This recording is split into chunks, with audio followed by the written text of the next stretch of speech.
Chapter 11:18. When the place became quiet again, a series of footsteps could be heard.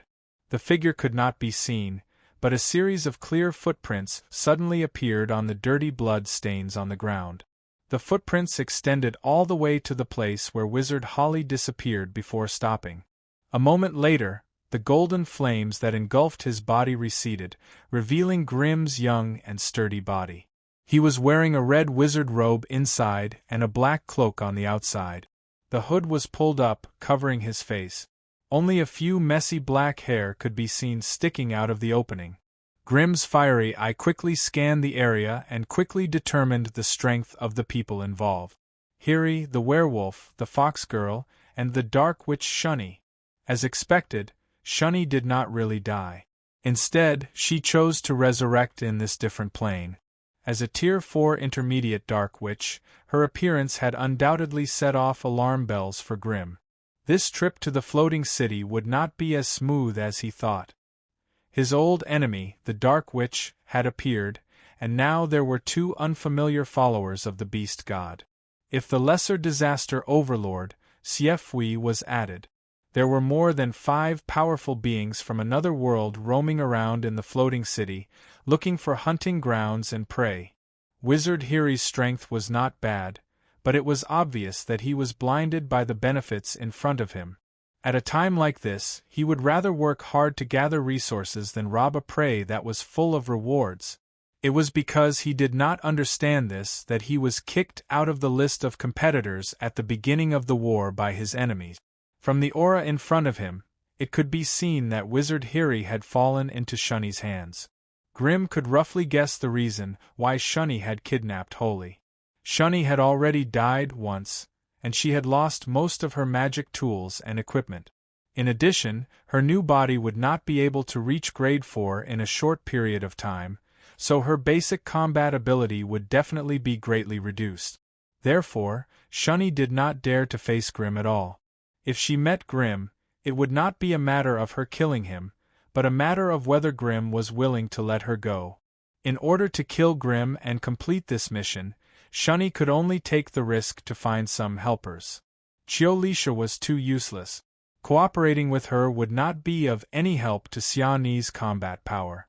That was why Shunny had set her sights on poor Wizard Holly. Although there was a contract between Grimm and Holy, when their lives were in the hands of others, it was obvious what Wizard Holy would choose. It seemed that the next time they met, Shunny and Holly would become his enemies. Grimm lowered his head and muttered to himself. Suddenly, he raised his head and looked at the sky not far away. Golden flames quickly spread to his entire body, causing him to disappear into thin air once again. There was a strange explosion of flames. A majestic body suddenly appeared in the sky, bent over to look at the flames of war burning everywhere on the floating city, and let out a deafening laugh. It was a terrifying, abyssal demon. Its body was covered in a thick, thorny, and sturdy bronze armor. The armor was covered in huge scratches, almost covering the patterns on the surface of the armor. From the traces left behind, it could be seen that the depth of the scratches varied, and the time span could be as long as hundreds of years. When it stood high up in the sky and laughed maniacally, the muscles that were exposed outside the armor quickly swelled up as if they were inflated, making that simple and old-fashioned bronze armor a bit larger. Its indigo-colored skin was covered in all kinds of strange and twisted magic patterns, and the bulging muscles were as strong as iron ingots that had been tempered.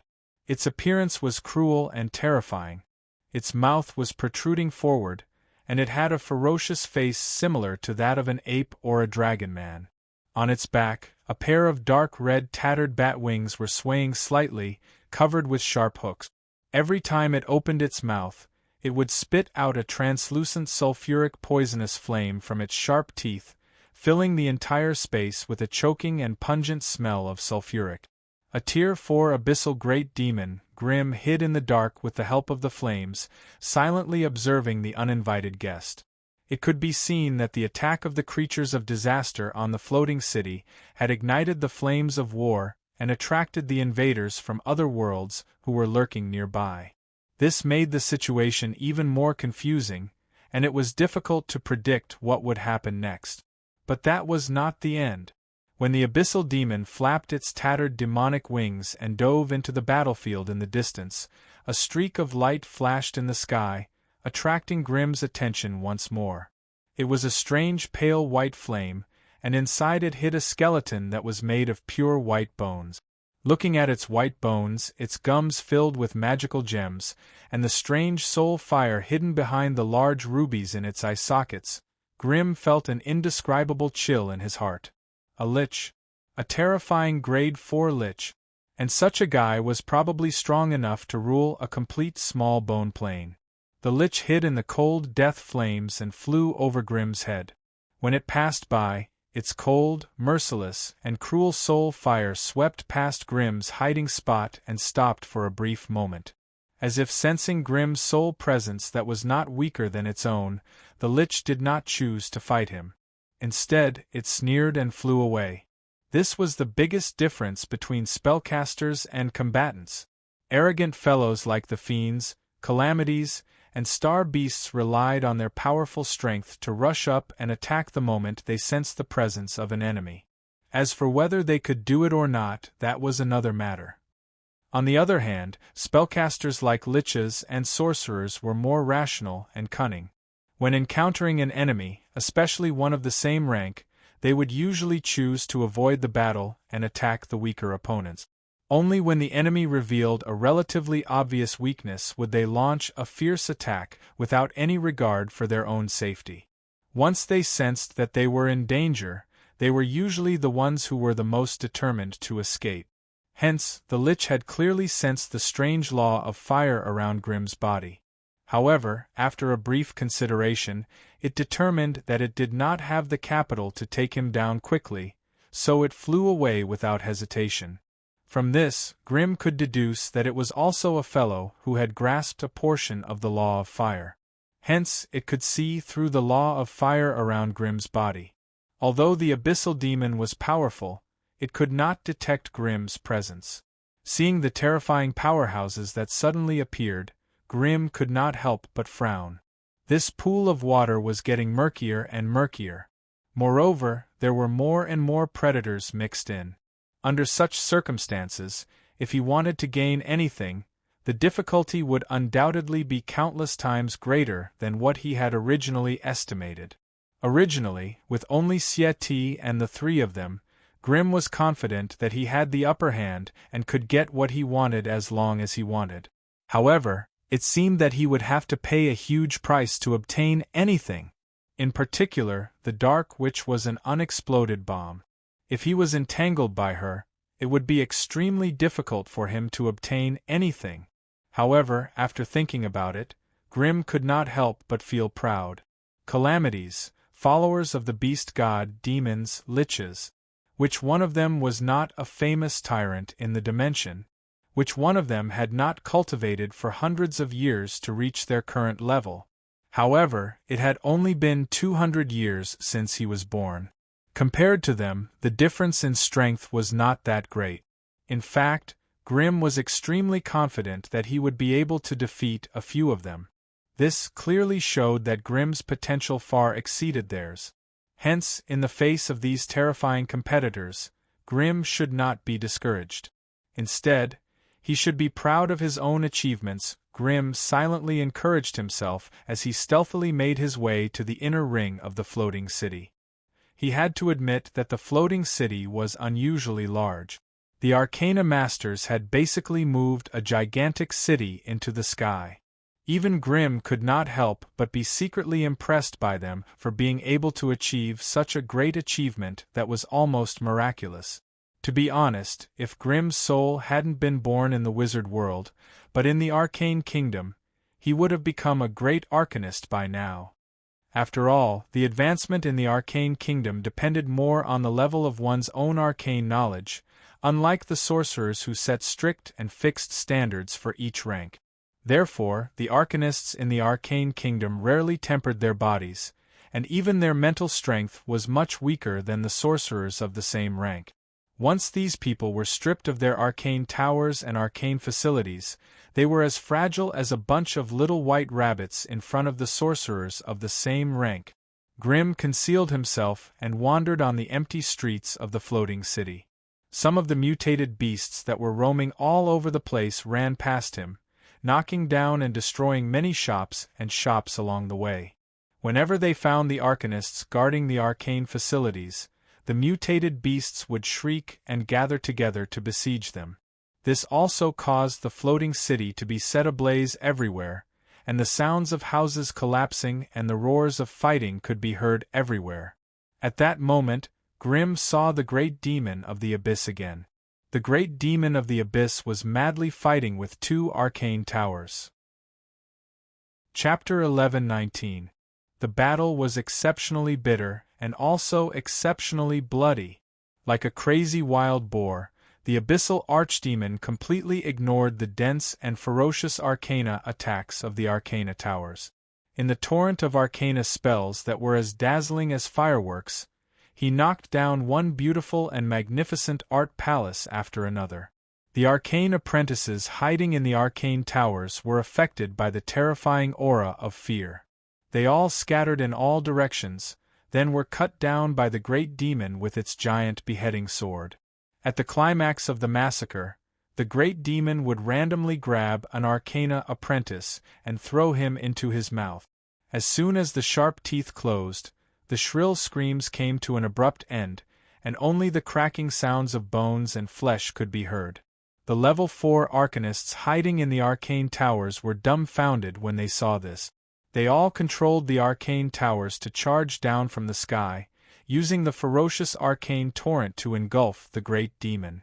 However, before they could return to the sky, the great demon suddenly appeared behind the arcane towers with a loud bang, waving its giant beheading sword and slashing at the arcane barrier outside the arcane tower. The arcane towers that were attacked shook violently, and the great demon used its unparalleled brute force to forcefully smash them down to the ground.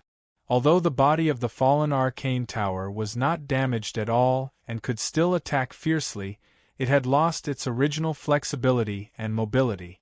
It could only stay in place and bitterly support the constantly shaking and rippling arcane barrier. Grimm, who was hiding in the dark, could not help but frown when he saw this. Originally, he had admired the arcana tower that the arcanists had built, but now it seemed that it had its own shortcomings. First of all, the biggest shortcoming was the lack of space. The wizards had the wizard's pagoda, and the arcanists had the arcane tower. In comparison, the arcane tower could fly into the sky, burrow into the ground, and change its position at will. This was much better than the wizard's pagoda. However, in order to be able to fly into the sky, the arcane tower reduced its weight multiple times during its basic construction. Most of the wizard's pagoda's body was made of stones with special magical attributes, which gave it both physical and magical defense. This was especially so for the steel rock that was commonly used by the wizard's pagoda, which amplified its physical defense to the extreme. Correspondingly, his self-respect had also reached a shocking level. The Arcana Tower, on the other hand, was made of lightweight materials, some kind of special arcana alloy. On the basis of both physical and magical defense, the biggest advantage of this material was that it was light enough. As a result, an arcane tower of the same model was 100 times lighter than a wizard's pagoda. It was precisely because of this that the arcane tower was defeated in a head-on confrontation with a large creature like the Greater Demon. That was why a 5-meter-tall archdemon was chasing after a 100-meter-tall arcane tower all over the world. The Great Demon wasn't stupid. It could use the precise teleportation spell unique to demonic creatures to evade the fierce attacks of the arcane towers. Then, it would suddenly appear next to the arcane towers and use its even fiercer and wilder attacks to overwhelm the arcane towers. However, only a greater demon, who had thick skin and flesh, could do such a thing. A powerful and twisted protective force field, an insane magic-resistant skin, and a powerful demonic body. Without these, any other creature would have been smashed into a bloody pulp by the fierce attacks of the two arcane towers. It was because of this that the great demon's attacks were still fierce, even though its body was even more battered by the arcane attacks. Its combat power was not reduced in the slightest. Instead, the two arcane towers kept falling to the ground, and it had to rely on the help of its companions to get back into the sky. The battle between the two had gone on for a long time, and the battlefield stretched for several kilometers. Along the way, all the arcane towers had collapsed, and all the middle and low-level arcanists and arcane apprentices had been massacred. The great demon, on the other hand, was only injured but not dead. It was still full of energy, and continued to madly tangle with the two arcane towers. Grim hid himself at the side, and took the opportunity to gather some basic information about the great demon. Great demon, level 4 mid-level, demonic creature. Basic stats: Strength 43, Vitality 45, Agility 27, Spirit 31. Combat skills: Precise teleportation, Light of Fear, Evil Attack, Brutal Body. Precise teleportation allowed the great demon to teleport to any visible area without barriers or spell formations. The teleportation effect was far better than the low-level demon's Flame Leap. Light of Fear was an area spell similar to a magic barrier. It could cause all creatures within the range of the light to tremble from the depths of their souls, and they would not dare to fight the great demon directly. Evil Attack was a racial ability that all demonic creatures had. It could add the corrosive and polluting effect of hellfire to all their attack. If the target did not try to dispel the evil effect, the wound would never heal. As for the Brutal Body, it was even more terrifying. It gave the great demon the strange ability to increase its attack power the more heavily injured it was. Therefore, when fighting a great demon, one could not let their guard down until the moment they chopped off its head. Otherwise, it was extremely easy for a great demon to turn the tables on them. Grim could not help but click his tongue in admiration as he appraised the great demon's battle skills. Although he had imitated the Balrog's transformation for a period of time, the Abyss Balrog was only a mid-level demonic creature, while the great demon in front of him was a genuine upper-class being. If he could overturn it and bring it back as a spoil of war, it would undoubtedly be a great harvest. However, the feedback from the AI chip on the battlefield made Grim dispel this unwise idea. Although the abyssal great demon's body was battered and tattered, its life energy aura was still maintained at 87% and above. To a greater extent, its battered appearance was more like a disguise or bait, luring those spies in the dark to attack it. Faced with a fellow that could destroy the heavens with just its powerful physique, Grim could only shake his head and sneak away from the side of the battlefield. However, while he could spy on the great demon, other invaders might not be able to. Hence, before Grim could get far, the werewolf and vixen duo charged towards the great demon without hesitation. Grim immediately hesitated, not knowing if he should stay and see if there were any opportunities, or if he should go somewhere else. However, at this moment, a cold and sinister aura of death suddenly exploded in the distance, mixed with Mangel's flustered and exasperated roars and Chio Leisha's screams. "HM? The Lich and the two-headed Magus are fighting?" Grim hesitated for a moment, but still chose to sneak into a new battlefield to see what was going on. At this time, the battlefield of the floating city was already a chaotic quagmire of war, engulfing all the invaders and arcanists. The arcanists wanted to use their geographical advantage to repel the invaders, while the invaders were fishing in troubled waters. They wanted to take advantage of the chaos to reap even greater rewards. Therefore, any small battle could attract the attention of more predators, and it would make the battle snowball and become bigger and bigger, harder and harder to control. Among all the predators that were attracted by the smell of blood, the siblings Mangles and Chio Leisha were undoubtedly the weakest and the easiest targets for prey. Therefore, after the Lich detected the aura of the siblings, it did not hesitate to launch a ferocious attack. A lich was also an extremely terrifying magical creature. They were not natural creatures, but powerful spellcasters who had reached the end of their lives. In order to continue living, they used a special magic ritual to reincarnate themselves into strange liches. Liches were essentially undead creatures, possessing an almost immortal body and an immortal soul. However, this was just a rumor spread by mortals who did not know the truth. Even liches could not be truly immortal, and they still had a limit to their lives. However, ordinary liches could live for thousands of years, while liches that were demigods, grade 5, could live for tens of thousands of years. Chapter 11:20. Sharp-Tooth Vortex. Psionic Storm.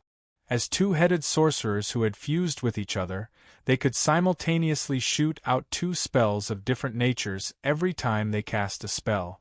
2 against 1, if it was an ordinary opponent, it would be difficult to resist their double casting. Unfortunately, their enemy was a terrifying lich known for its strong magic resistance. Ordinary rank 2 spells were immediately immune when they landed on the lich's body. Only rank 3 or above spells could bring a certain degree of threat and damage to it. It was difficult for Mangles and Xiao to instantly cast rank 4 spells with their newly advanced strength. Therefore, from the beginning to the end, the two of them had been using powerful rank 3 spells to fight. When the powerful rank 3 spells landed on the lich's body, almost half of the elemental power was directly immune or resisted. The remaining half of the power had to be reduced by 70 to 80%, and in the end, the remaining power could only bring slight damage to the lich. Moreover, when the siblings cast spells, they had to try their best to avoid poison, hypnosis, paralysis, immobilization, diseases, instant death effects, necromancy effects, mental effects, and other related spells. This was because the lich was directly immune to these types of spells. Therefore, after a series of cuts, in addition to various strange damage reduction spells, there were very few spells that could work on a lich's body. On the other hand, an instant death spell cast by the lich could ruthlessly kill the siblings. Instant death spells that ignored physical defense and magic resistance were directly used on the soul. If one wanted to not die, one could only rely on the toughness of the soul to resist. And the result of every resistance was a crazy loss of life force, and the soul could not help but wail. Although it was 2 against 1, it was the Mangles siblings who were being beaten to the point of fleeing like rat. In the end, the Mangles siblings also discovered some tricks to resist the lich's instant death spells, and that was to catch someone else as a scapegoat. All the instant death spells were either ray type or halo type. As long as the siblings could catch an arcane apprentice in advance and throw him on the flight path of the spell, they could directly trigger the instant death effect. In this way, using the life of an arcane apprentice in exchange for the lich's instant death spell was extremely cost-effective in every aspect. However, that lich was also a cunning person, so how could he be restrained by the siblings' simple methods? After a large-scale banshee's howl was released, there was not a single arcana apprentice within 1,000 meters that Mangles and his sister could use. They could only retreat as they fought, hoping that the other party would turn around and deal with easier targets as they ran out of patience. Unfortunately, the floating city was filled with ferocious beasts and experts. No matter how he counted, the siblings were the weakest. So, no matter how they tried to dodge, that lich continued to chase after them, as if he would not stop until he killed them. This time, Mangles and Xiao were finally afraid. "Lord Grimm, we know you're nearby. Please come out and save us." Xiao screamed for help. "As long as you can save us, we are willing to listen to your orders. All the rewards from this mission will belong to you." The faces of the brother and sister were filled with fear and dread. The elder brother, Mangles, was not satisfied with his sister's promise and thought that he could bargain a little more. However, in the face of the ferocious and terrifying lich that had sworn to kill them, he could only keep his mouth shut and let his sister make the decision. "Are you serious?" Suddenly, Grimm's familiar clear voice came from the battlefield. Of course. We're teammates who came here together. How would we dare to lie to you? Hearing Grimm's voice, Chiolicia's eyes that were close to despair once again shone with hope. This trip to the other world was too dangerous. With the siblings' strength, they would not be able to last until the end. Therefore, Chiolicia had long since given up on the idea of taking advantage of this opportunity to make a fortune. She began to accept reality and return to reason. With a deep laugh, a large ball of flame spread out from the void and swept towards the rank 4 lich like a cloud. Although Grimm and Chiolicia had been talking in the common language of the sorcerer world, the lich could not understand them. However, due to the nature of an evil creature, when it sensed Grimm's strange flame approaching, it had already prepared to fight. Hence, when the continuous fiery clouds appeared, the lich sneered sinisterly and raised a finger. White light flashed from the second segment of his left bony pinky, summoning a terrifying ice wraith whose entire body was sculpted from 10,000-year-old ice. Ice Ghoul, a rank 4 puppet. It was an extremely powerful ice undead creature that could not be naturally produced. It could only be refined by a lich in a laboratory. They were the most loyal servants of the lich, and they would charge and break through enemy lines on behalf of the lich. Therefore, when Grimm appeared, the lich did not hesitate to summon an ice ghoul to stall the siblings, while its main body suddenly turned and collided with the fiery cloud. The lich's body was as white as jade, and it was immune to all elemental attacks below rank 3. Therefore, the lich did not care about being a spellcaster at all. After using its body as a shield to break through the flame cloud, it immediately unleashed the most terrifying banshee's howl. The shrill and high-pitched howl quickly enveloped the entire flame cloud. The terrifying sound wave that could tear apart one's soul quickly spread through the air, and it even stirred up layers of fine ripples. Such a terrifying rank 4 banshee's howl was enough to destroy any opponent with a weak soul. If a rank 4 opponent was not careful, they would also suffer a great loss. The flame cloud shook and the void trembled. In the depths of the sea of flames, Grimm was forced to reveal himself by the lich. He held a flaming coral staff in his hand, a burning corona on his head, a fire dragon pendant around his neck, a flame emblem on his arm, a fearless belt on his waist, and a pair of ash boots on his feet. There were all sorts of strange magic rings on each of his fingers. However, these external items could not cover up Grimm's miraculous power. Although Grimm was not an orthodox physique refinement sorcerer, he did not have monstrous muscles that were as hard as iron. However, with a height of 2 meters, his well-proportioned and well-built body still bestowed him with an almost perfect body. His sturdy muscles, dark red skin, and long black hair were scattered behind his back, slowly dancing in the wind. Coupled with the dark red glow in the depths of his black pupils, Grimm's entire being emitted a demonic, mysterious, and wise sorcerer's aura. Primary rank 4. Unbelievable! The lich exclaimed in admiration. You must be a genius sorcerer from some powerful sorcerer faction. Otherwise, how could you have grasped a part of the law of fire with only the strength of a primary rank 4 sorcerer? When the lich first sensed Grimm's flame aura, he had always treated him as a veteran rank 4 sorcerer. Now that he saw Grimm's youthful face and sensed that his mental energy had not completely stabilized, the lich could not help but open his mouth in shock. Mr. Lich, may I know how to address you? Grimm was not in a hurry to attack.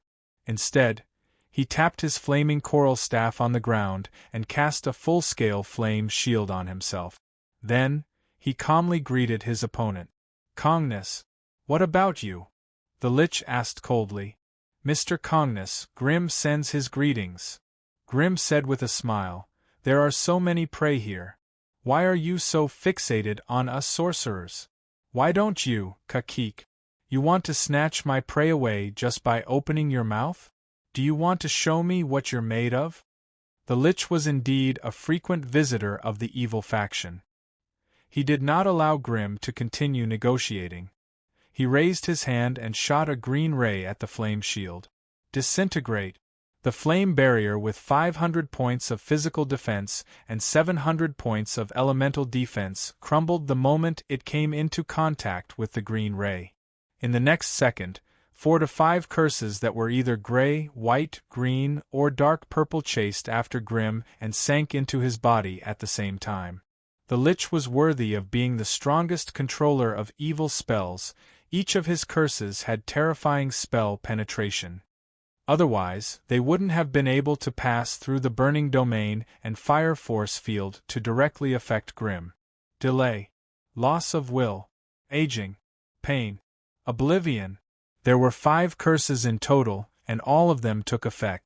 The sluggish curse could greatly reduce Grim's movement speed. The loss of will could weaken Grim's will to fight. The aging curse caused Grim's basic attributes to decrease by a small amount. The pain curse could cause Grim to suffer double the damage. The oblivion curse could cause Grim to forget a portion of his spells. When all the curses took effect, the Lich Calmness raised his skeletal hand and shot a series of bone spears at Grim from all directions. The sharp ends of the bone spears were burning with deathly white flames. Any living being that came into contact with these flames would have their souls frozen, and even the speed at which their thoughts operated would slow down greatly. After finishing his attack, the Lich Calmness silently crushed the pinky of his right hand and used his body as a sacrifice to unleash a terrifying finger of death. It turned into a gray ray that shot towards the frozen Grim. The finger of death was a terrifying death-type spell. Now that the Lich Calmness had used his body as a sacrifice to increase its penetrative power, its damage was even more frightening. It was just a casual conversation, yet the other party had mercilessly dealt so many fatal blows. Let alone the outsiders, even Grim was shocked to the point where he could hardly contain himself. Chapter 11:21. Crimson Lotus Rain. Scorching Flames. Grim roared out a short incantation and summoned a torrent of flames to attack the Lich. The flames were golden in color and contained traces of a strange power that was different from the past. The moment the golden flames collided with the aura of death around Kongnas, the two different energies started a frenzied battle to devour and destroy each other. The golden flames and the pale aura of death clashed in the air, intertwining and destroying each other.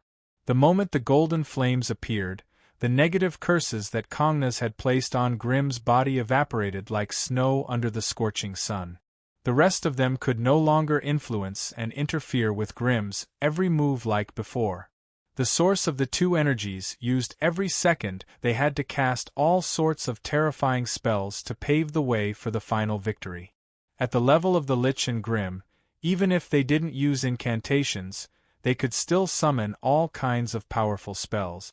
But when their opponent was someone of the same level, it was better for them to use incantations to create a real threat to their opponent. Instantaneous spells were mostly used to disrupt the opponent's spellcasting rhythm. After a series of crazy and cruel modifications, the Lich would transform every part of their body into a terrifying spell sequencer. Their spellcasting method was also completely different from normal spellcasters. That was why when Kongnas sensed the terrifying power of the golden flames, he sped up his spellcasting without hesitation. His terrifying skull stared at Grim, who was treading on flames. In his eye sockets, the soul fire hidden behind the large red gems flickered rapidly. His upper and lower jaws also began to shake rapidly, producing a strange clacking sound. It wasn't that he was trembling in fear, but it was a unique spellcasting method of the Lich. In his open mouth, his upper and lower jaws were embedded with magical gems of different colors and functions. He used his upper and lower jaws to tap and activate the gems in a rhythmic manner. Because of that, he didn't even need to cast a spell. The Lich had long since stored a terrifying spell in it and condensed it into a powerful spell sequence that frantically flew towards Grim. Why were Liches regarded as extremely cruel and terrifying top-notch magical creatures in every plane? What he relied on was this extremely unique spellcasting method. Such a spell sequence was usually a combination of anti-magic spell plus offensive elemental spell plus compound curse plus instant death spell. With the support of a few more walls, Kongnus finally completed a new spell sequence. Kongnus sacrificed the seventh rib on his right side and summoned a group of hazy, terrifying banshees. They screamed as they charged into the sky. Although these banshees were only grade 3, their ear-piercing screeches were a huge disturbance to human spellcasters. After summoning the troublemakers, Kongnus reached out with his right bony hand and waved it in the air, drawing out evil runes that glowed green. But before the runes could form a terrifying death spell, Kongnus's soul flame behind the ruby in his eye sockets trembled. He hurriedly gave up on the spell and retreated 100 meters. The moment his silhouette appeared in the air, a terrifying fire spell erupted from his original position. Mount Doomsday! The scorched, withered earth quickly bulged and cracked. Countless streams of high-temperature flames and streams of scorching red magma shot out from within, quickly melting everything in the surroundings into a world of lava. If Kongnus didn't escape in time, he would have to endure the full might of Mount Doomsday. Now, he only needed to endure a little. He just needed to warm up a little. With a grade 4 Lich's magic resistance, a 7,000-degree flame was nothing more than a spring breeze to him. But to most existences on the plane, this spring breeze could melt metal and rock. It could even melt volcanic rocks into liquid. Kongnus, having his spell interrupted, wasn't willing to take a beating for nothing. He activated a spell ring on his left hand and threw a poisoned bone spear at Grim. It wasn't an ordinary bone spear, but a strange bone spear imbued with the aura of death. It could ignore all physical defenses. The tip of the bone spear was also coated with rotting seed.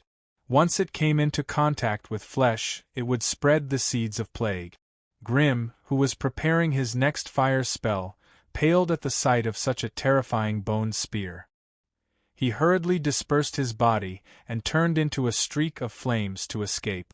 And so, the two spellcasters, whose spellcasting abilities were at the pinnacle of the realm, attacked each other while dodging each other's attack. One after another, they attacked crazily and then quickly fled, turning the large space into a battlefield for their battle. During that time, a few arcanists tried to take advantage of the situation with their arcane towers, but they were chased away by the two fellows. No matter how stupid the Lich and Grim were, they wouldn't stoop so low as to get bitten by a rabbit. Therefore, after a few attempts, the arcanists could only try their best to hide far away, silently watching the two invaders fight in the inner ring of the floating city. Grim wasn't the only battlefield like this. 3 or 4 other battlefields erupted with terrifying energy fluctuations one after another. The most eye-catching one was the battle between the Lesser Disaster Lord, Siehuf, and a fifth-ring Great Arcanist. It could be said responsibly that the ripples of energy released from that battle had far surpassed the level of a level 4. That also meant that the 6th stage Lord of Extreme Night standing behind Siehuf had probably projected a portion of his power over. Those weaker than him wouldn't even dare to participate in a battle like that. They couldn't even watch from the sidelines. As such, they were chased out by the transcendent power and could only stay around the arcane spell hall. That way, the chances of conflict between the two sides would only increase. The energy core of the floating city had been completely destroyed by Siehuf. After being trampled and destroyed by so many powerful beings from other realms, it had become more and more dilapidated and desolate. Large areas of the arcane spell buildings had been destroyed due to the battle, and the floating city was slowly losing its ability to float. Chapter 11:22. The floating city was crashing. This meant that there was not much time left for the invaders to plunder resources and treasures. Therefore, the battle above the floating city was getting more and more intense. In the inner ring of the floating city, in an Arcana Academy 7 kilometers west of the Arcana Palace, a unique lecture was still going on. It was still the same Hall of Knowledge, and it was still the same two familiar figures. Lucia was sitting in the first row of the spacious Hall of Knowledge, listening carefully to Mr. Brown's lecture. Today, Mr. Brown was talking about the origin of life, which also included some of his own views and insights. The vast Hall of Knowledge was empty, except for Lucia and him. His gentle voice echoed in the hall, and even the earth-shattering roar of the elements outside could not cover it. The origin of life has different theoretical views in different planes. In the planes ruled by the gods, their unified explanation is that life is created by the gods. All the things in the world, all the creatures in the planes are created by the great gods with their bodies or blood combined with some plane matter. Although these fakes have used this set of theories to deceive many ignorant believers, it is difficult for their theories to be self-justifying. At least they can't explain where the gods come from. Speaking of this, Mr. Brown could not help but laugh. Through the translucent crystal wall behind him, he could vaguely see an arcana tower in the distant sky being knocked down by the enemy, falling on the surface of the floating city and causing an earth-shattering explosion. The shock wave quickly spread to the Arcana Academy, causing a large number of buildings to continue to shake and shake. Even the Hall of Knowledge that the two of them were in began to shake slightly, and from the exquisite arched dome of the sky, countless ashes and broken pieces of porcelain fell. But the two in the hall did not care at all, and were still seriously talking and listening. Most of the creatures in the planes live in ignorance for their whole lives, and they do not even realize that they are in a sealed space protected by the boundary membrane of the plane.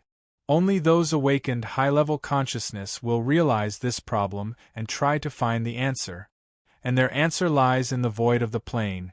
The plane is not real, the void is not empty. Every plane of existence is pieced together from all sorts of strange substances that were swept in from the void. Originally, they were all cold substances without any intelligence or consciousness. There were no animals or plants in them. However, after the planar membrane fused, it completely enveloped the entire world, isolating it from the powerful and terrifying void storm outside. Then, in less than 100 years, strange life seeds will be born from nothing in the boundary membrane. Speaking of this, Brown couldn't help but look up at the starry sky. His voice was filled with awe and longing for the strange universe. The Empire has been investigating the life forms of the planes for thousands of years. During this period of time, the Grand Arcanists with the power to destroy the heavens and the earth even personally created a primordial plane, and then spent hundreds of years overseeing the process of life in the plane growing from nothing. Then where did the first life form born in this plane come from?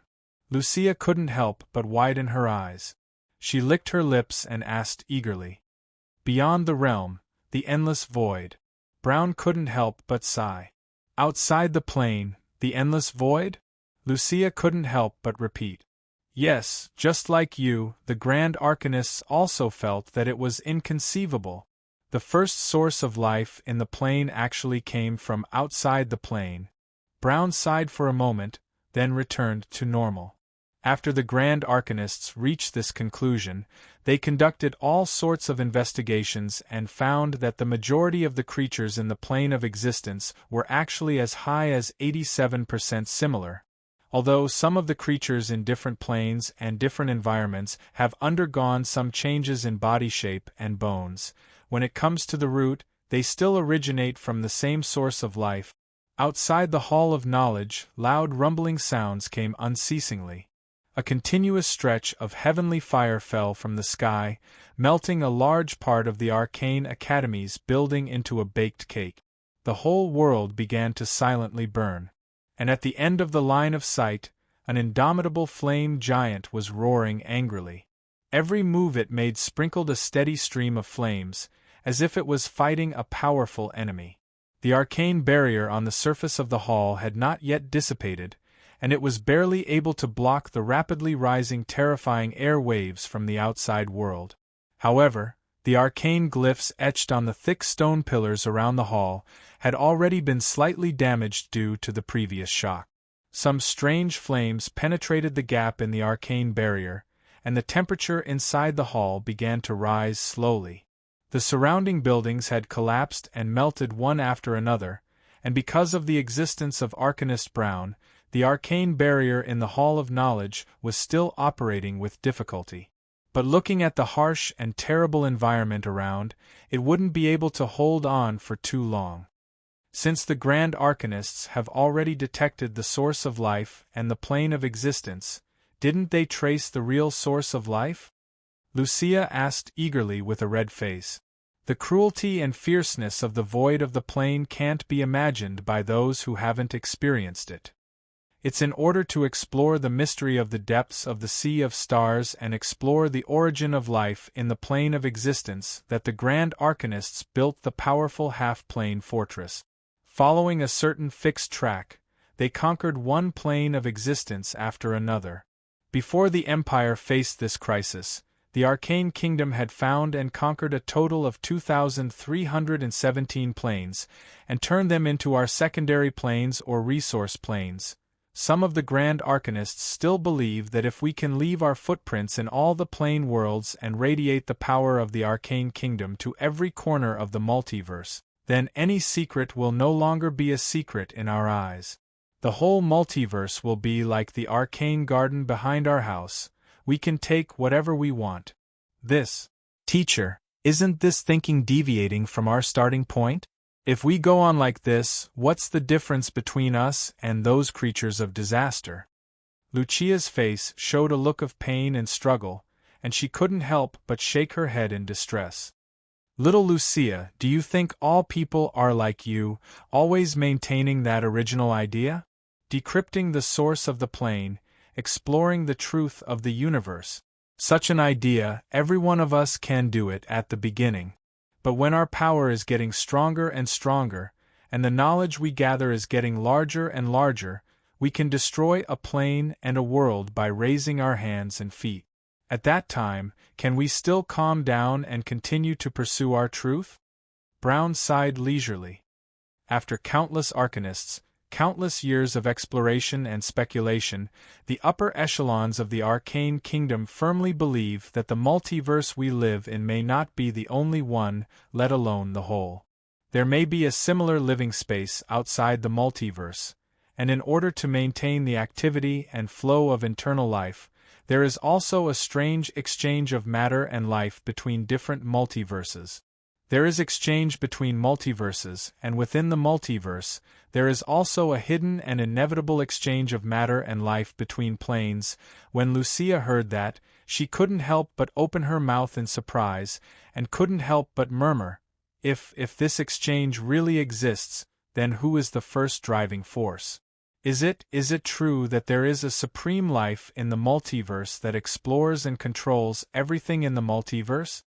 Little Lucia, you should already know that when the creatures in every plane world multiply and grow, they will give birth to a hazy and instinctive plane consciousness.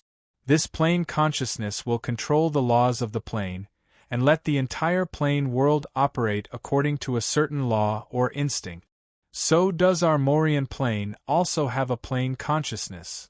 Lucia opened her eyes curiously. Of course. You, me, and any life and any tiny bit of matter in the Morian plane are part of the Great Plane consciousness.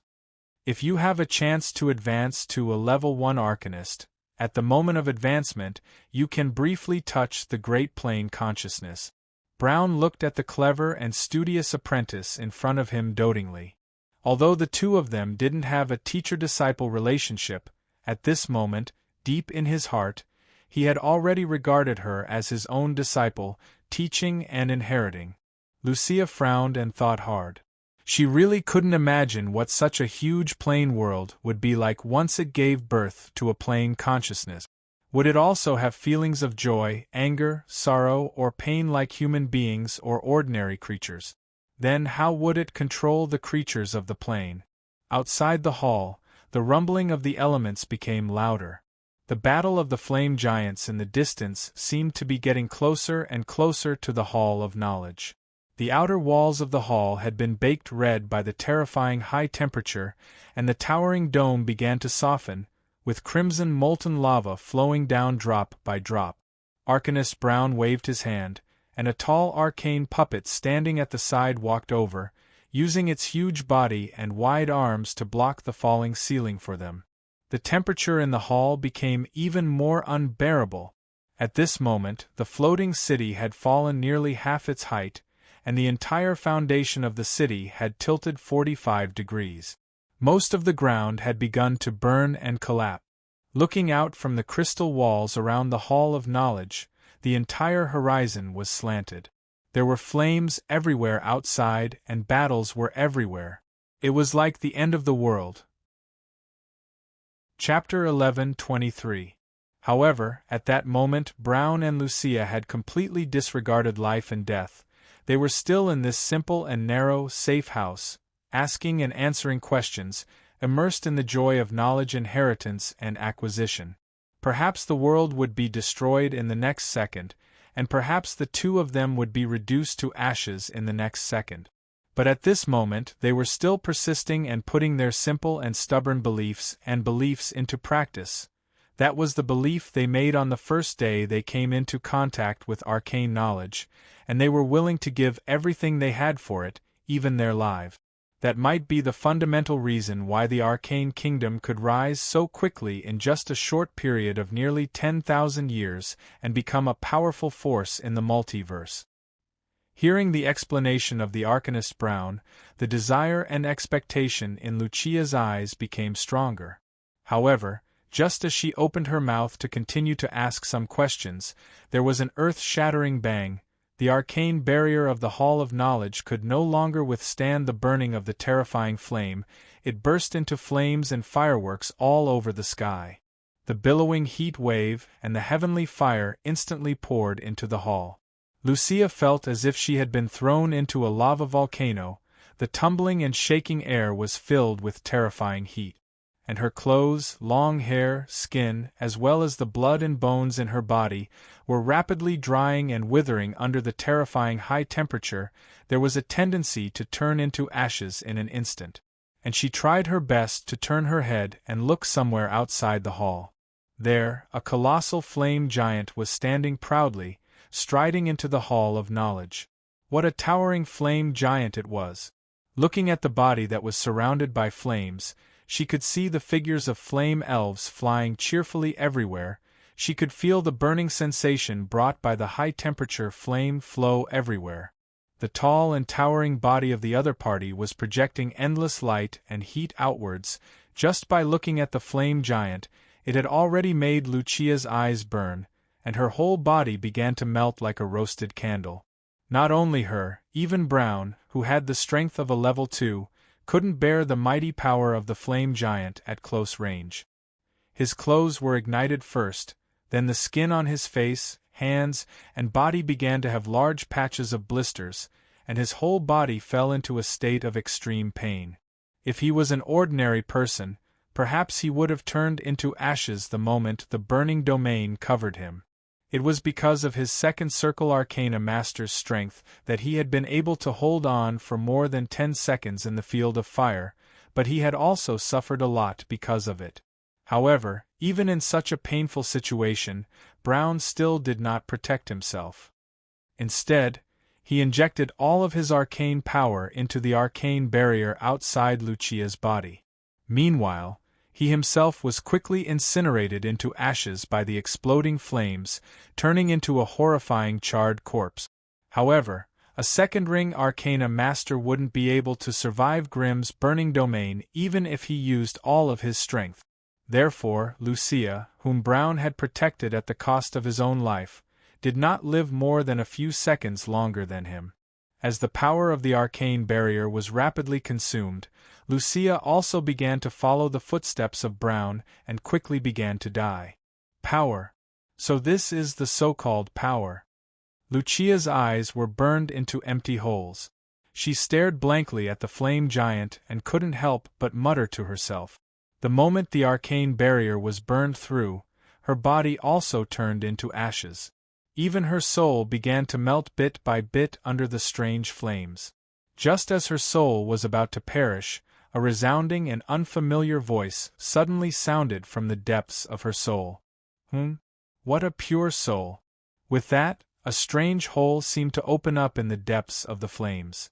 Lucia's soul was involuntarily sucked into the black hole, and she could no longer feel anything.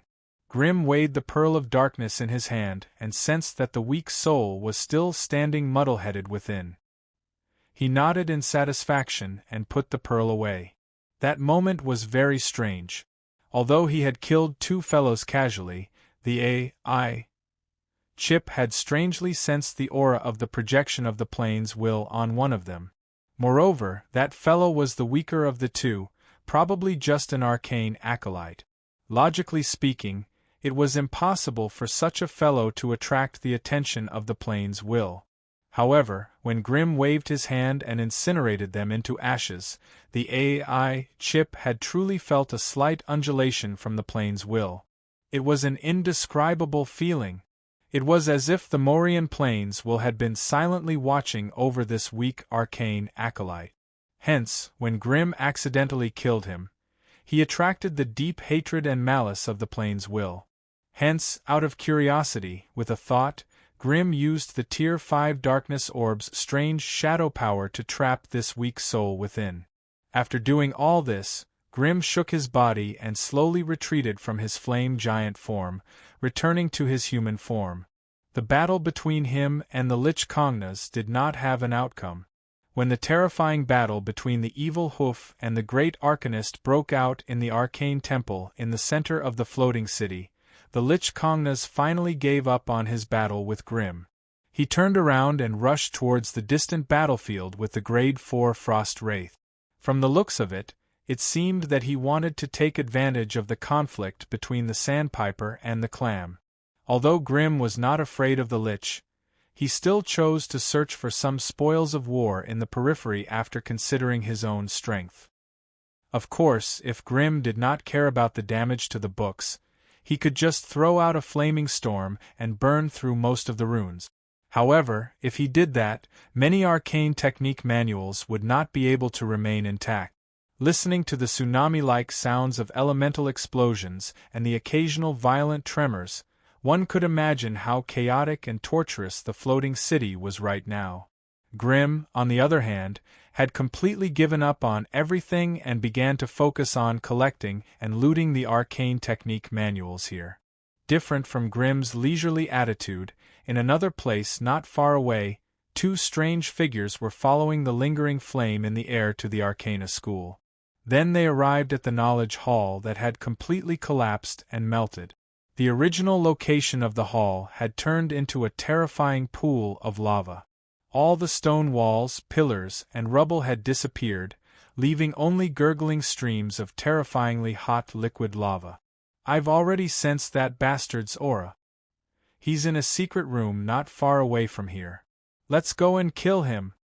The one who spoke was a strange black figure walking in front. Even though the sky was bright and the light shone on this strange black figure, it was still difficult to see her face and body clearly. They could only vaguely tell that she was a woman, and an abnormally powerful one at that. The guy following behind her looked frustrated and angry, but he could not do anything to her. Will you keep your word? If I help you kill Grim, will you set me free? Judging from the voice, the person behind him was Wizard Hori, who had disappeared on the battlefield. At this moment, he was wearing the silver robe, but there was a strange black rune branded on his forehead, which was constantly emitting a strange magical wave. You've already been implanted with a seed of darkness. Normal witchcraft will not be able to get rid of it. So, as long as you help me kill Grim, I'll swear in the name of the origin of darkness that I'll definitely get rid of the seed of darkness. The black figure was the resurrected Dark Witch Shunny. Therefore, no matter how unwilling he was, he could only bow his head and obey. In the library, Grim quickly broke the arcane rune circles one after another, collecting all the strangely shaped books that were glowing with arcane radiance and putting them into his ring. Just as he was excitedly doing all this, the few eyes of fire that he left outside seemed to have captured something strange and transmitted a dynamic image to Grim's mind. Holly and Shunny, it seemed like they had found their way here. As soon as he saw the dark witch Shunny, who had just been resurrected, Grimm's face revealed a trace of murderous intent. The other party's stubbornness and unwillingness to let him off had clearly deeply angered him. If there was a chance, he would not allow the other party's soul to return to the pool of spiritual energy. Unknowingly, when this spacious and obvious hall of knowledge suddenly became dim, a black whirlpool suddenly appeared, slowly drifting around every corner of the hall of knowledge. Wherever they passed, light seemed to be absorbed, and the entire space gradually became dark and gloomy. A few arcane crystals embedded in the walls originally projected a bright and gentle light, illuminating the entire hall. At this moment, they were entangled by the black whirlpools, and the hall became dark and gloomy. Although the hall of knowledge was huge, Grimm had only taken less than 100 books. Grimm frowned as he looked at the remaining books, but he still chose to give up in the end. The enemy had already come, and the plundering had to stop. In a while, this place would become the battlefield of a few Grade 4 wizards, and by that time, there would not be 100 books that could survive. Thinking of this, Grimm's hatred towards Shunny became even stronger. In just a few moments, the originally spacious and bright hall of knowledge had become so dark that one could not even see their own fingers in front of them. It was filled with strange, sticky, and black shadows. These strange things came from all directions, baring their fangs and brandishing their claws, like thousands of demons in a land of ghosts. "Humph, since you're here, then show yourself. What's the point of pretending to be a ghost?" Grimm snorted and raised his right hand. A bright, golden flame slowly appeared in his palm, illuminating the space dozens of meters around him. As soon as the shadows entered this area, they were like fish thrown into a pot of boiling oil, making strange sizzling sounds. They also let out strange squeaks as they escaped from the illumination of the golden flame. Judging from their behavior, these shadowy substances seemed to be alive. As if sensing that Grimm was ready for battle, the tall and slender figure of the dark witch Shunny slowly appeared at the edge of the golden circle. A pair of pitch-black eyes stared at Grimm, filled with an indescribable hatred. Once Grimm forced them out of the shadow space, the danger they posed was greatly reduced, and they could no longer pose a threat to him. Shunny screamed hoarsely, her body emitting a thick, ink-like black smoke. She wanted to wrap herself up once more. Unfortunately, Grimm raised the shadow orb and waved it at her. The black smoke was instantly sucked in, and Shunny, who was trying to sneak away, was once again exposed. "Bastard! You deserve to die!" Shunny screamed frantically. She could only use the shadow objects in her body to summon a Tier 4 shadow dragon, commanding it to attack Grimm in a frenzy. Unfortunately, even though the shadow dragon had a sturdy physique and mighty divine power that weren't inferior to ordinary dragons, its body was also immersed in too much shadow matter. As long as the shadow objects were present, it could not escape the Shadow Pearl's control and binding. Grimm stood proudly with the Shadow Pearl in his hand. Before the shadow dragon could reach Grimm's side, it was already bound by the shadow power that spread out from Grimm's body. Patches of pitch-black and deep shadow power quickly spread on the surface of its body, then turned into pitch-black chains that seemed to have substance, firmly binding it. "Helly, if you don't act now, I'll activate the Seed of Darkness." With the Shadow Pearl, all of Shunny's attacks were useless against Grimm. Hence, she could only place all her hopes on Wizard Helly. These strange and sinister energies pierced into her body like countless steel needles, quickly corroding her bones, flesh, and internal organs. Under the influence of their strange power, Shunny had already lost the precise control and guidance of power to the injured parts of her body. She kept coughing as she stumbled back. Blood kept gushing out of her throat, causing her strength to drain rapidly. Why, you... Aren't you afraid that I'll detonate the Seed of Darkness in your body? It was a simple sentence, but Shunny stuttered. She even choked with sobs because her throat was blocked by blood. Standing still and slowly retracting its iron fist, The gigantic elemental golem let out a beautiful laughter filled with endless hatred. Scared? Of course I'm scared. But Mr. Grimm has promised that as long as he's here, you won't be able to detonate the seed of darkness. Hee with this promise, do you think I still need to be scared of you? Bullsh *T. The Shadow Pearl is the sacred object of our Dark Witch clan. Only we know how to control it. That bastard only had the Shadow Pearl for less than a month. Shunny's two big mouths were overflowing with blood at the same time. Her expression was ferocious and terrifying. It seemed like she didn't believe what the other party said at all. However, when she screamed hoarsely, a dense black halo descended from the sky and covered the surface of the elemental golem. The strange power contained in the halo was exactly the power of shadow. Protection of darkness. Shunny's screams came to an abrupt halt. She couldn't help but murmur the name of this dark spell repeatedly. With the protection of this layer of protection, Shunny's attempt to remotely control the seed of darkness in Wizard Holly's body was a joke. If she wanted to connect to the seed of darkness again, it would be impossible without breaking this layer of protection. It was almost impossible for other powers to isolate the power of shadow, but the power of darkness, which belonged to the same power system, could.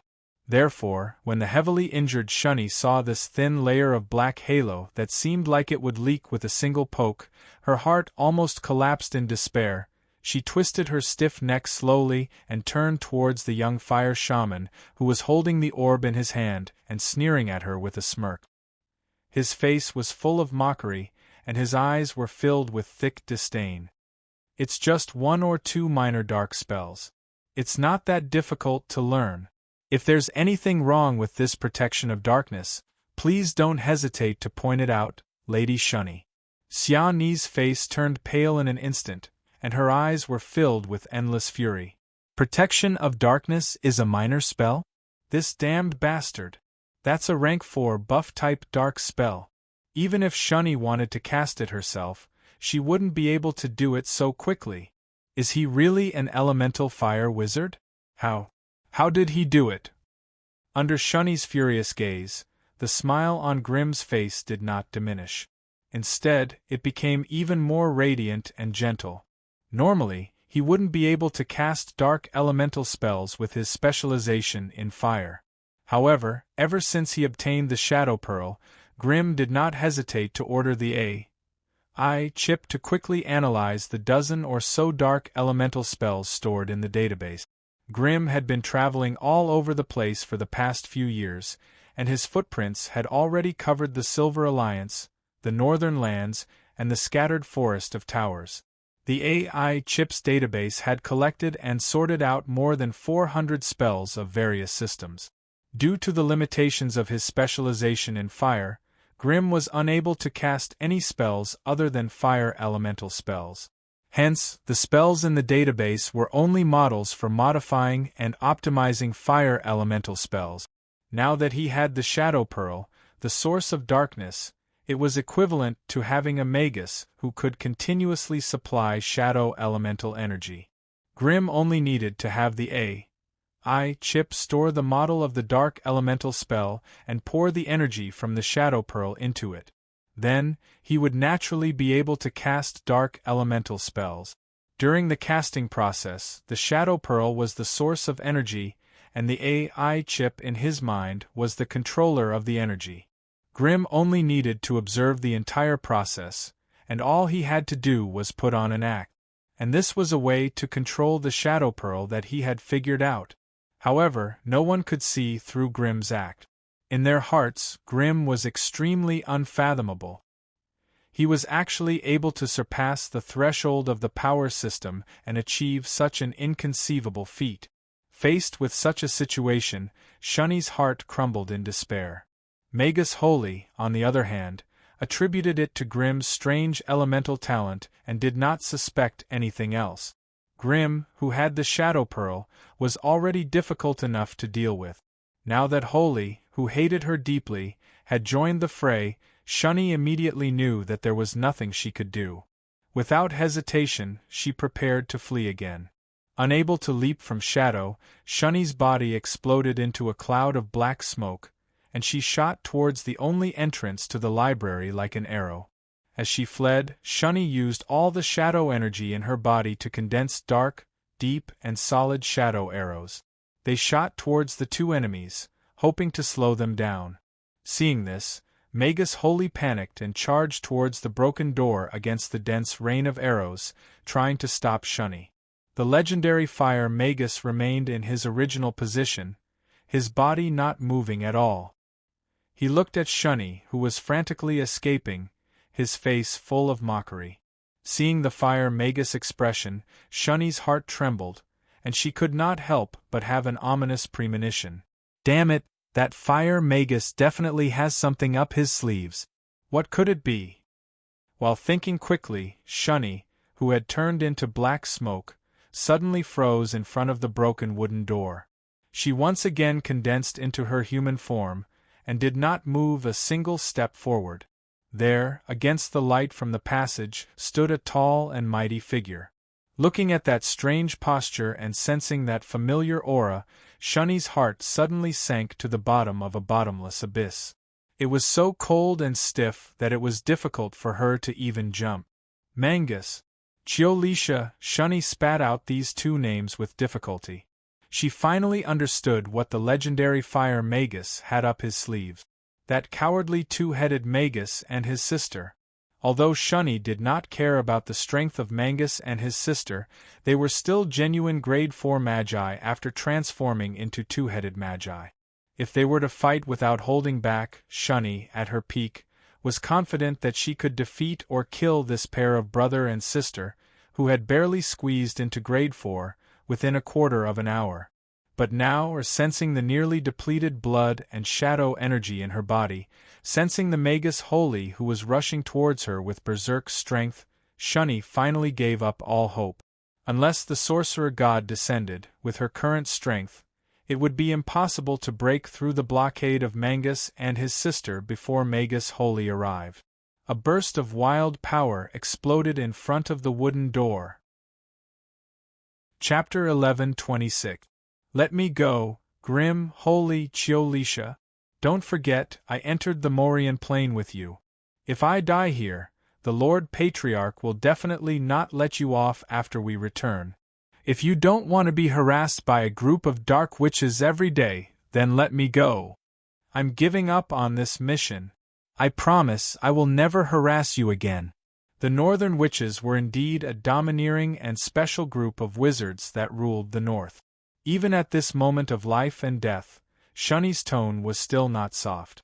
Her words were even threatening, and it seemed like she would continue to fight if there was any disagreement.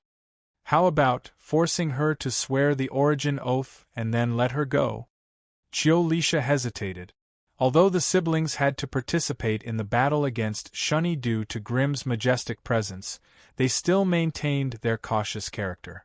Now that Shuni's life and death were really at the critical moment, they still maintained their cautious character. It could not be helped.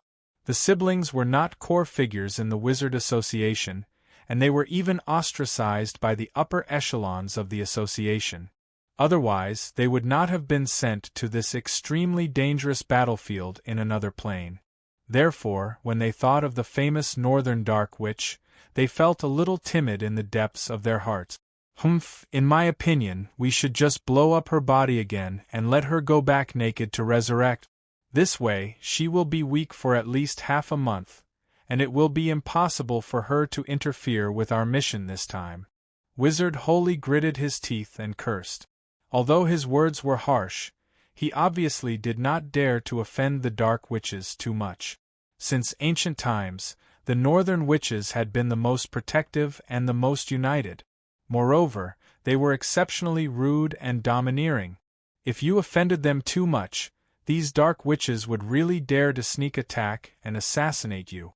Moreover, they were all very good at dark witchcraft, and they had the mana pool to protect their lives. Every one of them did not care about their own safety. Whoever encountered such a group of fearless shadow assassins would probably have a headache. It's good that you know. I admit defeat for this mission. Before I return to the Magus world, I promise. As if sensing the two Magi's fierce appearance, Shuni's wild nature did not change, even though she was restrained by the dark hand and could not move. However, before she could finish her words, the dark hand that Grimm had conjured from the shadow orb suddenly closed and crushed her body into minced meat. Shuni's words stopped abruptly. Even Heli and Chiolisha, who were watching from the side, couldn't help but raise their eyebrows. Their eyes were filled with both relief and worry. But this was not the end. Grimm played with the shadow pearl in his hand. He waved it at the pieces of flesh and blood flying everywhere.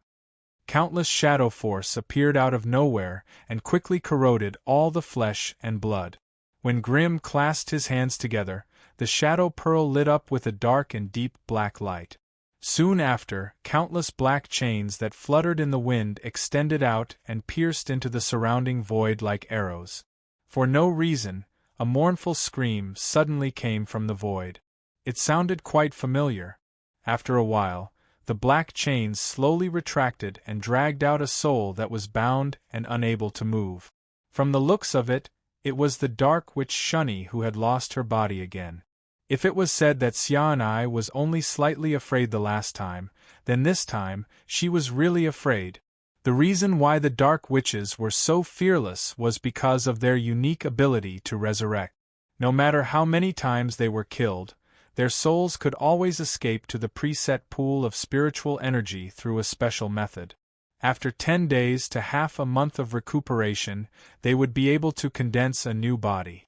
It was this undying profession that made them the most difficult branch of the northern witches to deal with. However, this time, before Shuni's escaped soul could return to the pool of energy, Grimm used the strange characteristics of the Shadow Pearl to drag her back. If anything happened to this soul, she would really die and would never be able to resurrect again. Therefore, the form was stronger than the person. Given the current situation, she had no choice but to lower her head.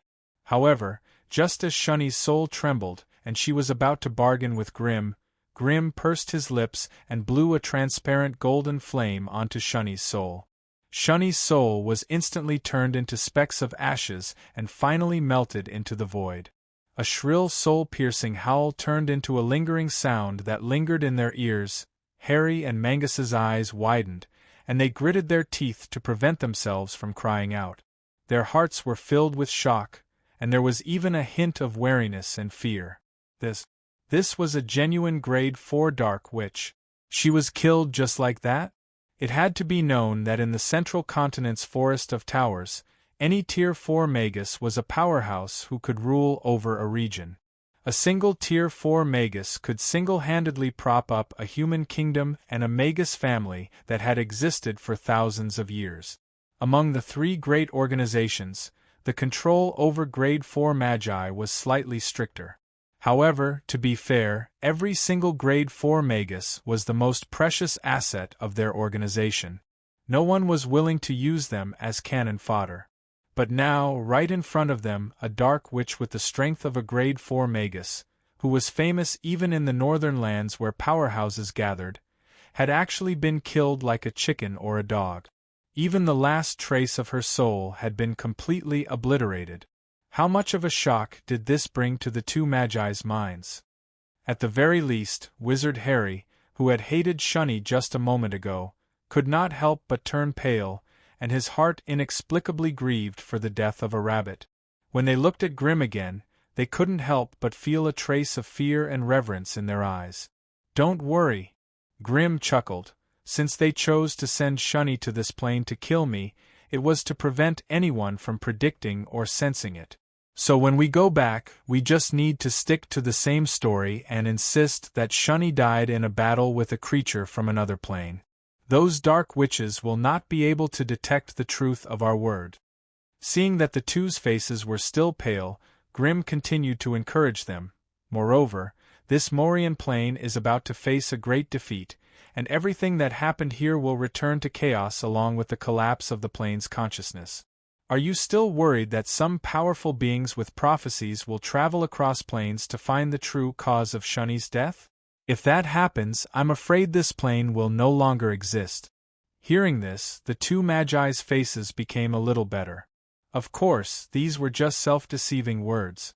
With the Dark Witch's tyrannical style, the moment they sensed Shuni's death, they would not let them go easily. But now that the person had been killed, could it be that the two of them still hoped that Grimm would come forward and take care of this matter alone? Moreover, this was another plane, and one of them was weak and the other was heavily injured. If they really angered Grimm and he killed them, they were afraid perhaps they had all realized this. Wizard Hiri and the Mangle's siblings smiled at the same time and began to scold Shuni for being despicable and shameless. Looking at the way they gritted their teeth, it seemed that if Shuni appeared in front of them, they would skin her alive and burn her to ashes again. However, no one knew what they were thinking about in private. Since you have no objections, then let's do it this way. Just say that Shuni died in a battle with the Disaster Lord Evil Hoof. By the way, why do these equipment that Shuni left behind look so familiar? They should all be Wizard Hiri's, right? If that's the case, just take them back. Looking at the equipment that was left behind after Shuni's ashes, Wizard Hiri retrieved them one by one with a bitter face. Although these equipment were all his at this moment, he really could not feel happy. After dealing with Shuni's matter, Grimm looked around the library and could not help but let out a sigh. Although the battle just now was short, and the scale was not big enough, it still brought a devastating blow to the library. The entire Hall of Knowledge seemed to have been ravaged by a level 10 typhoon. All of the bookshelves, wooden tables, and wooden chairs were swept to the side. The books that were once protected by the arcane array glyphs had now lost their arcane aura and were corroded into dust by the wild eruption of dark energy. This place was already destroyed beyond recognition, so there was no point in continuing to search here. Boom! Suddenly, a loud sound came from the top of the hall, and a large amount of dust and gravel fell from the ceiling. Ah! Fra, you bitch! You only dared to fight me because of the arcane barrier. How dare you injure my body? Just you wait, when my main body projects its power here, I'll swallow you in one bite. The strange hissing sound of Evil Hoof came from the void. The sound was sharp and resounding, almost piercing people's eardrums. From the sound of it, it seemed like Evil Hoof had suffered a little loss at the hands of the Fifth Circle Great Arcanist. Let's go take a look. Maybe we can get something good. Grimm laughed, and a cold light shot out from his eyes. Grimm, Master, you see the seed of darkness in my body? Hiri hesitated for a moment, and finally straightened his posture. Don't panic. This seed of darkness is still in a dormant state, so it won't affect you too much. Also, I haven't fully understood the power of the Shadow Pearl, so it will be a little troublesome to get rid of it in a short period of time. Don't worry, in a few days, when I understand its use, getting rid of the seed of darkness for you will be as easy as lifting a finger. After saying this, Grimm took the lead and walked out of the library. The Manga's siblings followed closely behind. Chapter 11:27.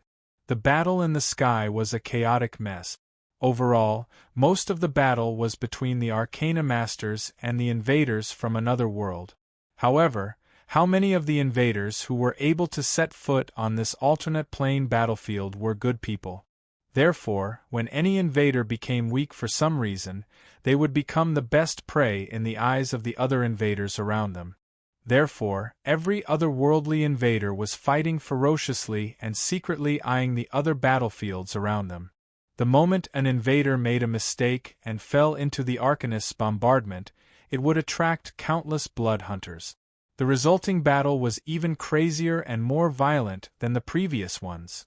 On this colorful battlefield, Grimm saw oddly shaped calamity creatures that fought valiantly. He saw oddly shaped astral beasts that were completely different from those of other planes.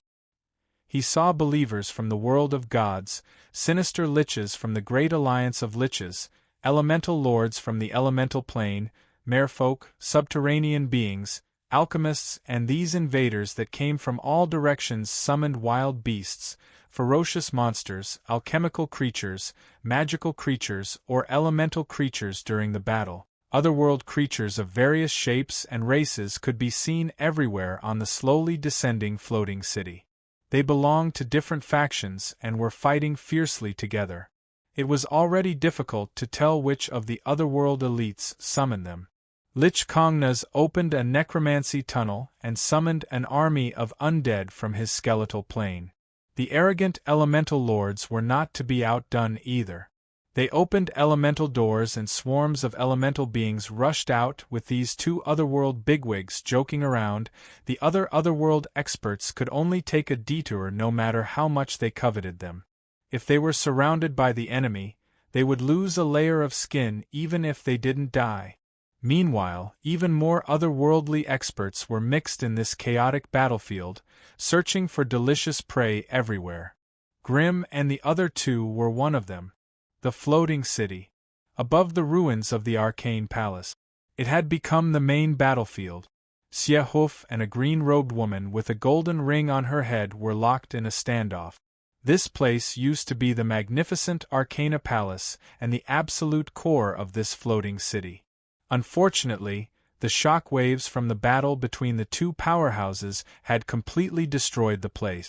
All the arcane buildings had been reduced to rubble, and all the low-ranked arcanists had become sacrificial offerings.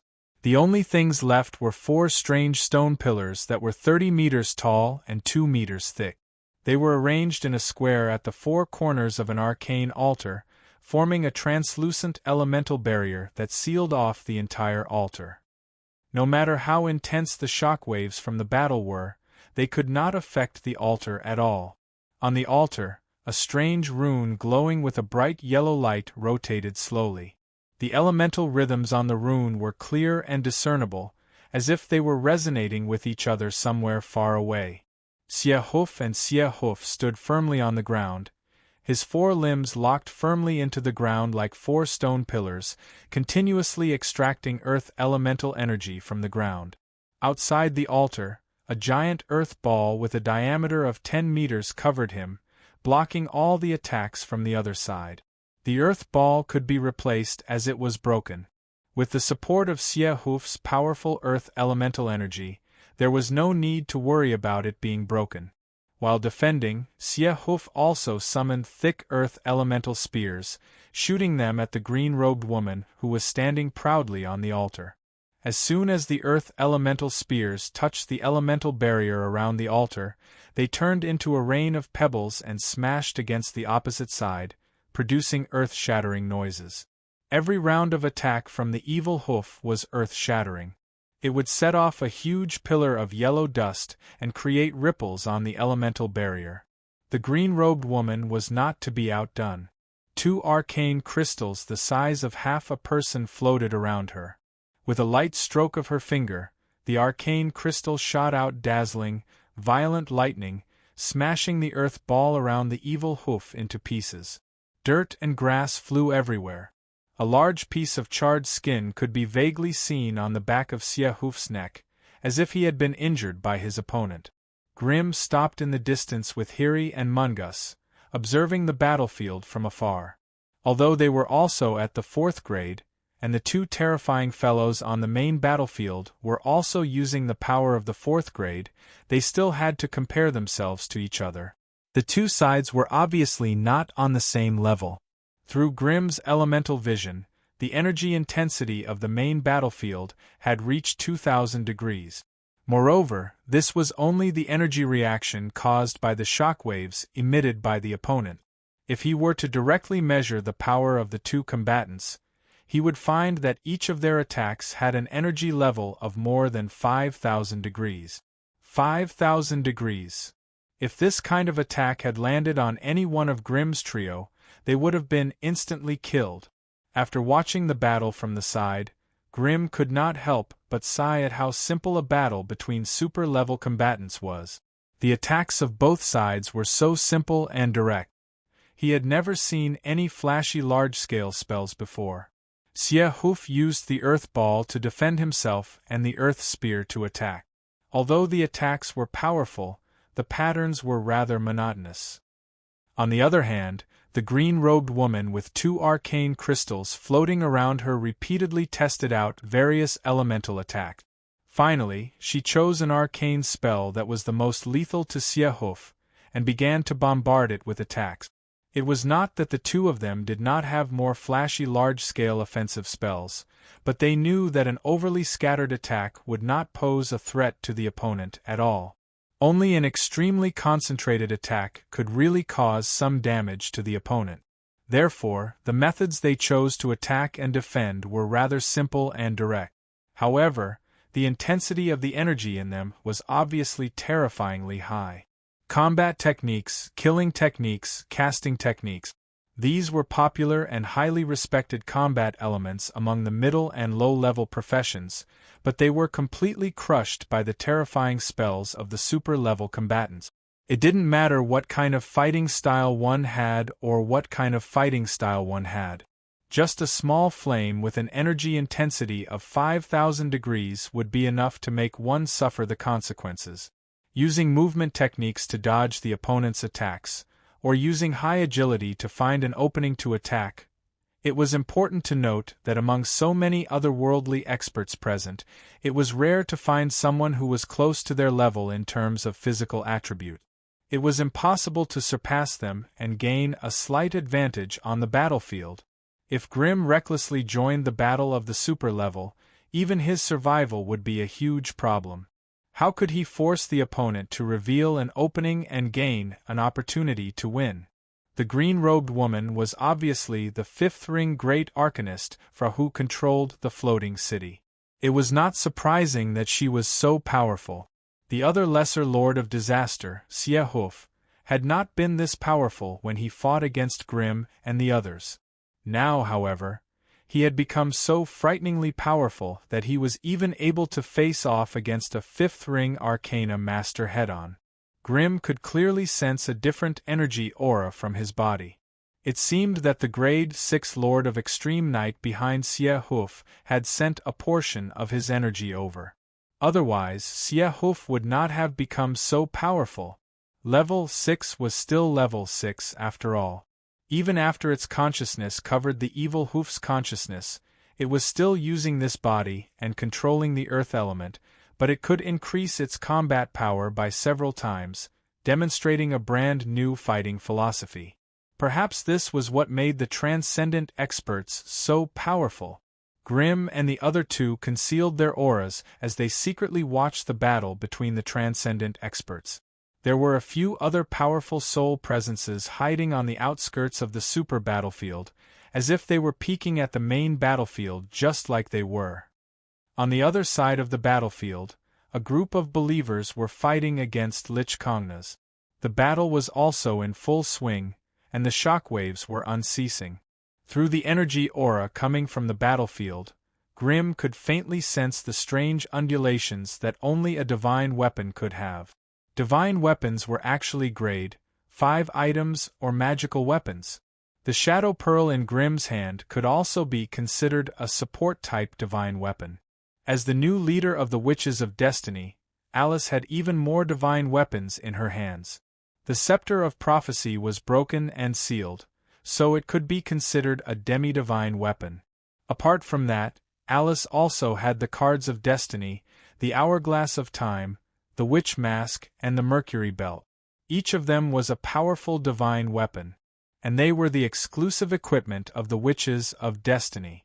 That was the main reason why she could stand on equal footing with a group of grade 4 witches even though she was only a grade 3 witch. It was precisely because he had dealt with so many divine weapons that Grimm was so sensitive to their unique aura of laws. After a brief consideration, Grimm was not confident that he could find any advantage in this battlefield with so many divine weapons surrounding him. Thus, he quietly informed his two companions and silently snuck into another battlefield. 3 miles away, in front of an arcane ruin, Lich Kongnas was commanding a large army of undead to attack a group of believers. The believers were made up of 3 diviners and 5 church knights. Their auras were pure and strange, belonging to a power system that was completely different from that of Magi. Chapter 11:28. According to the strict power system of the sorcerer world, these believers were not even at the 4th level. Not only was their bloodline aura weak, but it was also extremely weak. The 3 divine spellcasters could barely reach the level of a grade 1 wizard, while the other 5 church knights were only grade 2 body-refining wizards. Logically speaking, with their weak bodies, coming to this alternate plane battlefield was tantamount to courting death. However, as they prayed sincerely and used the special tools in their hands, they summoned dazzling divine spell halos out of thin air. These divine spell halos landed on their bodies, layer by layer, perfectly fusing together, and also pushing their energy aura layer by layer. Before the divine halo was activated, these believers of the gods were nothing more than a bunch of chickens. However, after the halos, they were all full of vigor, and their aura skyrocketed. Even if they were surrounded by hundreds and thousands of intermediate and high-level undead, they were not afraid at all. The 5 church knights were overflowing with dazzling divine halos, scattered around the periphery, forming a relatively loose defensive circle. They waved their shining standard longswords, chopping down the undead that swarmed in front of them. Behind them, 2 clergymen in exquisite robes held holy scriptures in their hands, working together to create a holy barrier that covered a few hundred meters. All the dead souls that rushed into the holy barrier would have their bodies glowing with a white light. Then, as if they had been soaked in a pool of high-purity holy water, they began to make strange sizzling noises as if they were being corroded. The so-called undead were the corpses of intelligent creatures that died, and they stood up again under the effect of strange magic.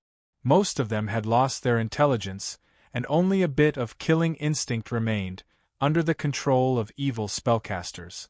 Therefore, most undead spells were condensed with negative energy as the core. When the negative energy in the corpses of the undead was neutralized by the pure positive energy in the holy barrier, the condensed evil core naturally collapsed without a sound. As soon as the middle and low-level undead stepped into the holy barrier, they fell to the ground like pieces of rotten wood. Their rotten and withered bodies quickly melted into a puddle of stinking black water, and then quickly melted. Only the high-level undead could resist the purification of the holy energy with their rotten flesh that was as tough as vellum or their thick, solid aura of death. As one of the 7 sovereigns of the bone plane, the undead army he brought with him would not be so weak. At the rear of the undead army stood a huge skeletal monster. It had a humanoid form and was more than 20 meters tall. There was no flesh or blood on its body, and it was made up of strange, pitch-black bones. A small platform of white bones protruded from the back of the giant skeletal monster. On the platform, there was a white bone throne made of countless skulls. Lich Kongness sat there calmly, one hand tapping on the armrest and the other propping up his chin as he watched the bloody slaughter with boredom. Beside the skeletal giant, there were 5 liches wearing human skin robes, bone crowns, and bone staff. They occupied a few of the core nodes of the pentagram array, and were continuously summoning more and more powerful undead subordinates from the bone plane. Kongness didn't care about the 5 paladins and 2 archbishops. The only thing he was wary of was the young man behind them, flipping through the Book of Wisdom. His appearance wasn't outstanding, and his body wasn't robust enough, but his entire body was overflowing with golden holy light that was as thick as armor. Wherever this golden divine light illuminated, all evil and filth were cleansed completely, and the heavens and the earth were suffused with a type of divine and pure and formidable energy. As the pages of the Book of Wisdom flipped, the golden light around them grew thicker and thicker. In the swirling holy light, there seemed to be countless little angels with wings on their backs flying and circling, singing the supreme and holy hymn in a cheerful tone. Within the area enveloped by the holy light, no evil could survive. It would quickly melt like snow under the bright sun. Even from miles away, Grim, who was hidden in the shadows, stared at the Book of Wisdom that the young man held tightly in his hands. He could clearly see that the light emitted by the Holy Book of Wisdom contained traces of strange nomological powers that did not belong to the Morian plane. Even under the suppression of the Morian plane's consciousness, it was still able to extend the laws of the outer realm. Apart from divine weapons, no other treasure could do this. The aura of a foreign power detected. Analysis indicates it's a branch of the God of Wisdom. Based on its attributes and characteristics, initial judgment is that it's a keepsake of the God of Wisdom, keepsake form, book, keepsake attribute, knowledge, keepsake grade, rank 5, divine weapon, keepsake function, enlighten, keepsake description. This item records the views and opinions of a certain God of Wisdom regarding planes, space, knowledge, and power. As the Book of Wisdom was enveloped by a powerful divine force, the information that the AI chip could detect from afar was limited. However, judging from the overflowing attributes, this was definitely a rare and powerful knowledge-type divine weapon. This meant that the young man with the blonde hair, blue eyes, and straight nose bridge was most likely an important follower of the God of Wisdom from another plane. He could even be a divine son or a clone of a god. Otherwise, that God would not have given him such a precious divine weapon and allowed him to bring it into another plane. God of Wisdom? Grimm could not help but mutter to himself. The God of Wisdom was also known as the God of Knowledge in many planes. As such a god did not have many combat skills, he was not loved by many fighters. Hence, the birth of the God of Wisdom was much more difficult and slow than that of other gods. In fact, many of the gods of wisdom who were still growing would become targets for other evil gods or demigods due to their weak combat abilities. It was because of these factors that the number of famous gods of wisdom in the world of gods could be counted on one hand. Their divinities were mostly limited to rank 5 or 6, and there were almost no gods of wisdom above rank 6. Grimm licked his lips. If it had been any other divine weapon, he might have given up on the thought of the difficulty of obtaining it. After all, most divine weapons had extremely harsh conditions to use, and even if he had it, it would be difficult to control. But now, the divine weapon of the God of Wisdom had appeared in front of him. This was a powerful force that any spellcaster could control and use. While the Lich Kongnus looked a little ugly, he was a spellcaster through and through. It was no wonder that he had given up on other prey and focused on dealing with these foolish believers of the God of Wisdom who dared to roam the Morian plane. For this, he did not hesitate to bring the undead army from the skeletal plane over. However, the battle between Kongnus and the believers of the God of Wisdom did not go smoothly. After all, the God of Wisdom belonged to the Order Pantheon and had the purest and most powerful divine force. In terms of strength, it was a great counter to necromancy spells. Besides, since the god was willing to give the divine weapon as a reward, he would definitely leave some divine force imprint on it. Once the wielder died and the artifact changed owners, all they needed to do was to activate the divine imprint on it. No matter where the artifact was, it would open a passage to the divine kingdom and guide the artifact and the souls of the believers back. And the only thing that could interrupt this process was another divine weapon or another god. It was precisely because of the difficulty of obtaining it that not many people dared to offend a god and do something so crazy. However, Grimm was definitely not one of them. In the blink of an eye, Grimm had come up with a simple and feasible plan of action and secretly contacted a few of his old friends. Lord Mitzier, that evil lich is too difficult to deal with. Do you think we should change directions and avoid it? After an hour of killing, although they had killed a large number of evil undead, the undead army surrounding them did not decrease. Moreover, as the necromancy formation continued to operate, more and more powerful individuals appeared in the undead army. The Grade 1 Black Warriors were nothing now, and they had also purified a lot of the Grade 2 vampires and Grade 3 undead knights. Apart from that, there were also many ghouls, abominations, and undead spirit. Although their strength was not worth mentioning, if there were too many of them, it would be extremely tiring to purify them.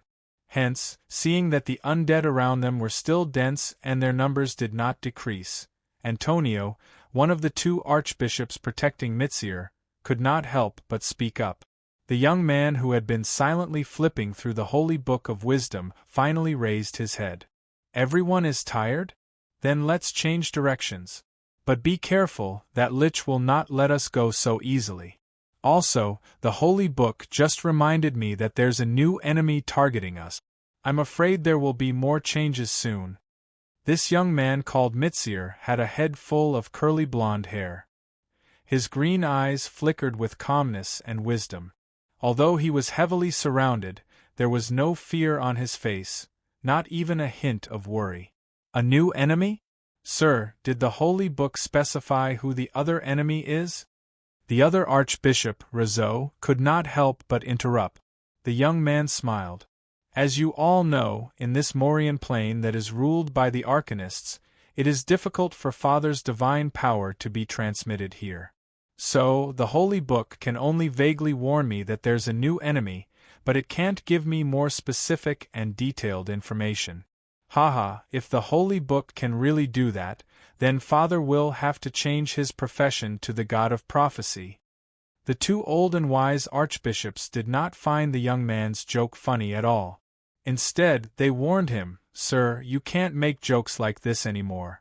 Although what you said is a joke, it involves the divine power and order of the great gods. If the related gods hear about it, I'm afraid." Chapter 11:29. The battle on the battlefield was still fierce. But the young man and the two archbishops of the Church of the Omniscient who were in the encirclement seemed to be at ease. There was no other reason than that their strength was strong enough. This time, they broke into the Morian plane for nothing else but to collect the high-level arcane knowledge that even the gods of the arcane kingdom coveted. The main priesthood of Hiero, the god of wisdom, was knowledge and learning. Any knowledge brought back from other planes could enhance the divine power of a person, not to mention the arcane kingdom, which was huge and unparalleled, and had created a new civilization with a unique arcane knowledge system. If they could only bring back the entire arcane knowledge system, the god of wisdom, Hiero, would have the hope to get rid of the status of the god of order and justice, and become the god of omniscient in one fell swoop. He would be promoted to a greater divine power, which was level 8. By then, he would even have the ability and qualification to create a new divine system. But such an idea was just a fantasy. Even if the arcane kingdom was in dire straits, there were still 2 level 8 arcane emperors in the system. It was impossible to be defeated by the god of wisdom who only had a weak divine power, level 5. Therefore, the god of wisdom, Hiero, sent his most trusted son of God, Mitzir, in order to maximize the search for the knowledge system of the arcane kingdom. Previously, out of disgust for the evil lich, the two sides fought there. But once they found that they couldn't defeat their opponents quickly, the two archbishops of the Church of the Omniscient had the idea of giving up the battle and searching elsewhere. However, just as they were trying to break out of the encirclement with their divine power, 2 strange figures, one yellow and one white, came chasing after them from the rear of the battlefield. What's new?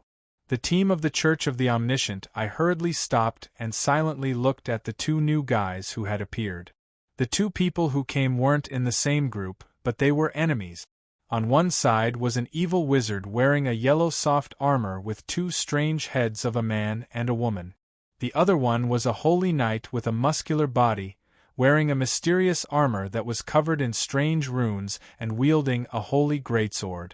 After the 2 men broke into the place one after the other, they seemed to be shocked by the battle here. They couldn't help but stop fighting with each other and began to cautiously scan the entire battlefield. It's a magus and a holy knight.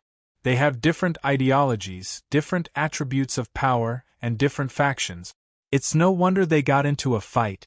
Archbishop Antonio, who was the oldest among them, saw through the identities of the 2 at a glance, and explained softly to the young son of God named Mitzir. As one of the more well-known and powerful forces in the multiverse, the sorcerers had always been categorized as an evil faction. Holy Knights, on the other hand, could barely be categorized as an orderly faction due to their unique holy light powers. However, these Holy Knights were all inflexible and stubbornly clung to their creed. They viewed all other powers other than the holy light as evil and heresy. Therefore, it was difficult for them to get along with the followers of the Order God. However, in places where evil forces existed, they were still able to distinguish the severity of the situation. They understood the principle of pointing their cannons at the same time. Congenus, sitting on his throne, snickered. "Isn't this the little magus that escaped from me last time? What, are you so unlucky to run into a tortoise shell again?" Holy Knights were equipped with a full set of holy armor, and they also had the holy light barrier with amazing defensive properties. Therefore, they were the class with the highest defense among all the warriors and knights. It was no wonder the Lich called them a tortoise shell. Grim, dressed in a holy knight's attire, stepped forward and shouted, "Holy light above! You filthy, evil beings, kneel and repent to the great holy light. Otherwise, I, Grim, will destroy all of you in the name of the holy light." Seeing the arrogant Grim with a holy expression on his face, the minds of the few present short-circuited. They felt a sense of absurdity. Come on, the forces of evil are strong here, and the forces of justice are being suppressed. You actually dared to open fire alone and treat both the evil sorcerers and the powerful Lich as your enemies? How strong must your ideals be to do that? The few knights and archbishops from the Church of the Omniscient Eye were dumbfounded. Even the Son of God called Mizir was speechless. Damn it! Even a god wouldn't dare to be so arrogant. Where did this muscular big guy get the courage to be so unscrupulous? Do the Holy Knights always have a death wish? There were 4 forces in the small battlefield at the same time, representing 4 different camps. However, they could still be divided into the evil camp, Liches and sorcerers, and the Order camp, believers of wisdom and holy knights. These were 2 opposing camps with completely different attributes. Faced with such a situation, although there were conflicts and killings between the same camp, they still had to maintain a united front. At the very least, it was not suitable to start an internal war before the enemy fell. "Sir, can you confirm the identity of this paladin?" Archbishop Russell asked softly as he approached Mizir. "Let me try." Although Mizir was young, he was naturally born with great power since he was chosen by Hiero to be the holder of the Holy Book. He opened the Holy Book of Wisdom in his hands and began to flip on its own. Hence, when the 2 evil creatures, a Lich and a wizard, appeared in front of them, the high-ranking members of the Church of the Omniscient Eyes could not wait to trick Grim into becoming a lamb that would help them resist the attacks of the evil camp. After receiving the invitation, Grim strode forward without hesitation. As he walked, milky white holy light flashed in his hands, turning into rays of white light that landed on the few church paladins in the periphery. Detect evil. This holy spell was usually used to identify the attributes of unknown creatures, and it would not cause any harm to the other party. Evil creatures would usually emit a faint red light under the white light, and the more evil they were, the denser the red light would be. Creatures of order would only emit white light under the holy light, and neutral creatures would emit green light. Casting Detect Evil on the believers of the God of Wisdom was an affront in itself, which was why the few church knights were enraged. Casting Detect Evil everywhere they went. This was probably one of the most detestable habits of the paladins. The high-ranking members of the Omniscient Eyes gritted their teeth and endured it. This bastard, he really did not give us any face at all. Our clothes, equipment, and theurgy are so obvious, but he still doesn't care and wants to check it again. He's really stubborn. Swoosh, swoosh, swoosh. A few rays of holy light landed on the heads of the church paladins, but none of them detected any problems. Hence, the holy light shrouded the 3 divine spellcasters without hesitation. "I'll endure it, endure it, endure it, endure it. I'll trick you into the battlefield later." Cursing angrily in their hearts, the few divine spellcasters all had awkward but polite smiles on their faces. However, when the holy light landed on God's son Mitzir's body, the pure milky white light suddenly overflowed with a blinding red light. The red was blinding, the red was piercing, the red was shocking, evil. Evil creatures must be purified. Chapter 1130. Mitzil was an evil man? How was that possible? Even if they used their toes to think, it was impossible. Although the 2 archbishops and the 5 high-ranking knights did not care about it, their hearts still skipped a beat when they saw the dazzling red light rising from Mitzir's body. Their consciousness also became a little dazed. However, they immediately realized that something was wrong. Detect evil was a commonly used spell in the holy faction. Everyone present could cast it very skillfully, so they naturally understood it very well. The core of its divine spell should be pure positive energy, and it should not have been mixed with other magical elements. But why could they sense traces of flames from the dazzling red light? No, there was something wrong with this divine spell. All of their consciousness quickly circulated in their mind. When they realized that something was wrong, the tall and mighty holy knight had already swung his huge sword of light that was as bright as a torch, slashing down on them. Halfway through the slash, the thin layer of milky white holy light on the outside suddenly collapsed, and terrifying golden flames surged out from within like a violent storm. In an instant, the few people around them were engulfed in a sea of fire that soared into the sky. Caught off guard. Truly caught off guard. Although the believers of the God of Wisdom were still wary of the unfamiliar holy knight, no matter how they racked their brains, they would never have thought that this hateful fellow would give them a head-on blow, and it was so violent and ferocious at that. The scarlet pillar of fire that soared into the sky had a strange golden tinge, and when it burned their bodies, it was exceptionally painful and ferocious. Regardless of whether it was the church knights wearing holy armor or the archbishops in soft cloth robes, everyone's expression changed slightly in the violent flames. The divine spell halos around their bodies crackled as they were burned by the golden flames, and began to explode continuously. The golden flames burned through layer after layer of divine spell protection, and almost reached their bodies in the blink of an eye. Damn it, he's an imposter! Kill him! Protect His Excellency! The chaotic shouts and screams caused the originally united combat team to fall apart in an instant. Some hurriedly replenished their divine spell protection, some threw themselves at Grimm without a care for their own safety, and some looked down vigilantly.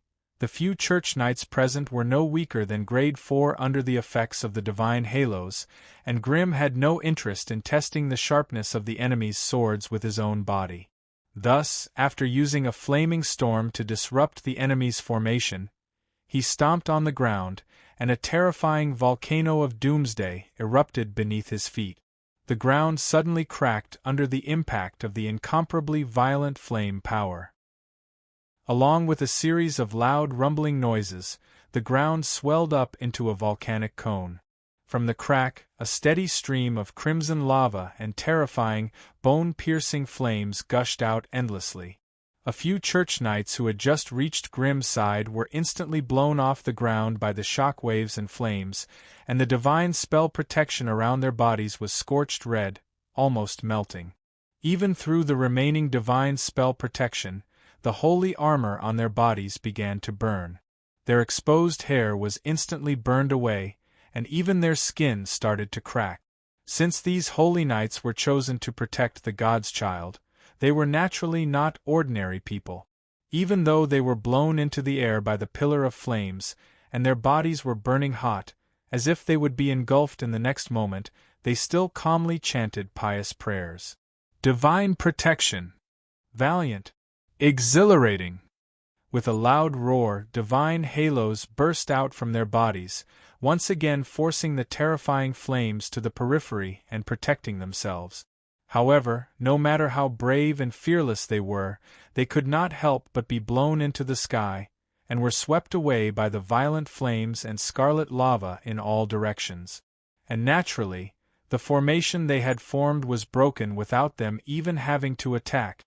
In such a chaotic environment, only the two archbishops and the young God's child, who was protected behind them, could still maintain a united front. The power of the three gathered together, forming a divine light shield that seemed to be solid, blocking the flames and lava that were crazily rushing towards them.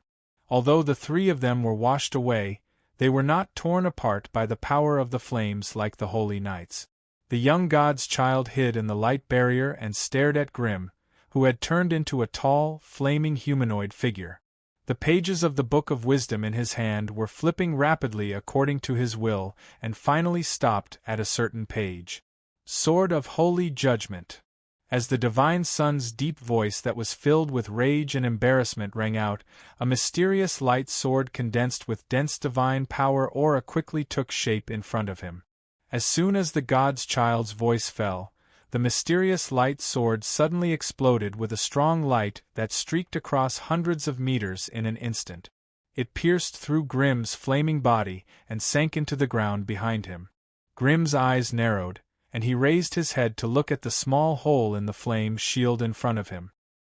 He then lowered his head to look at his flaming body, and could not help but feel a lingering fear. A terrifying single-target divine spell at the peak of rank 4.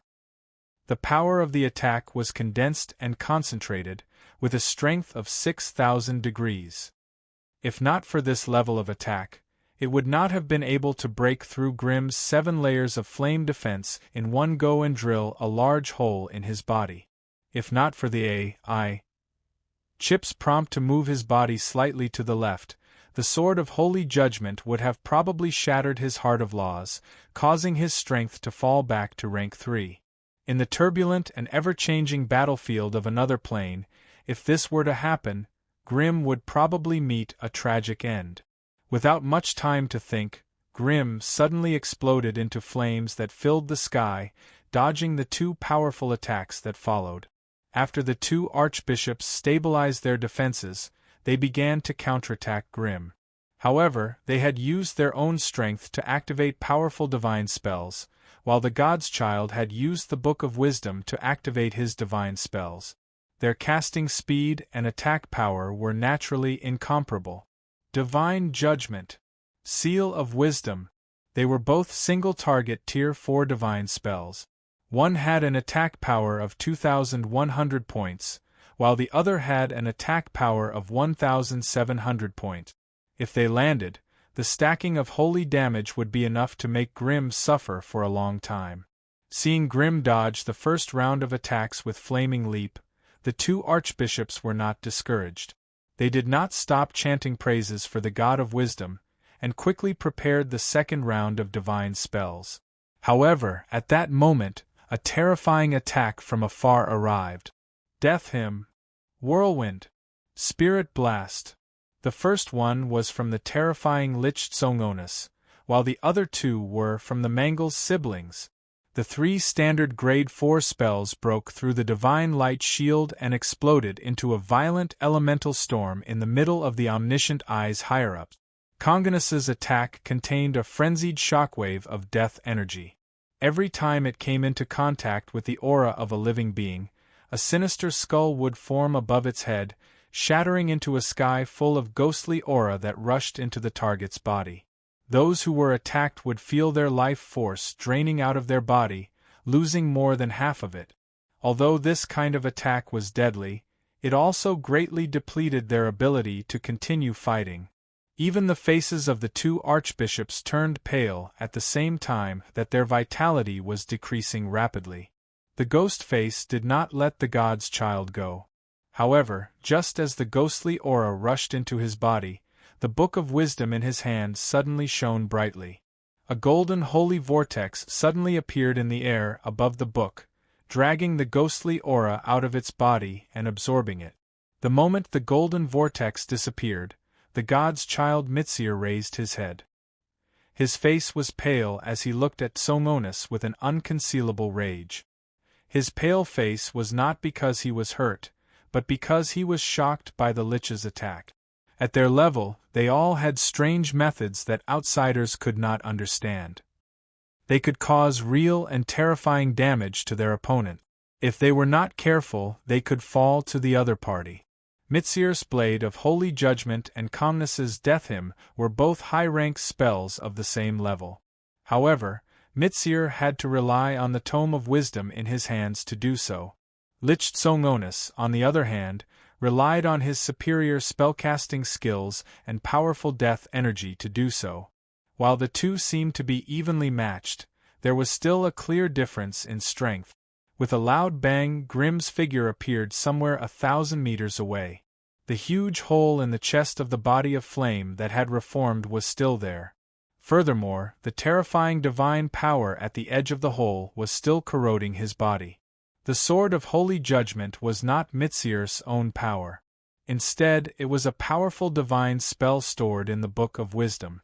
It contained a trace of the God of Wisdom's terrifying divine force. Beep.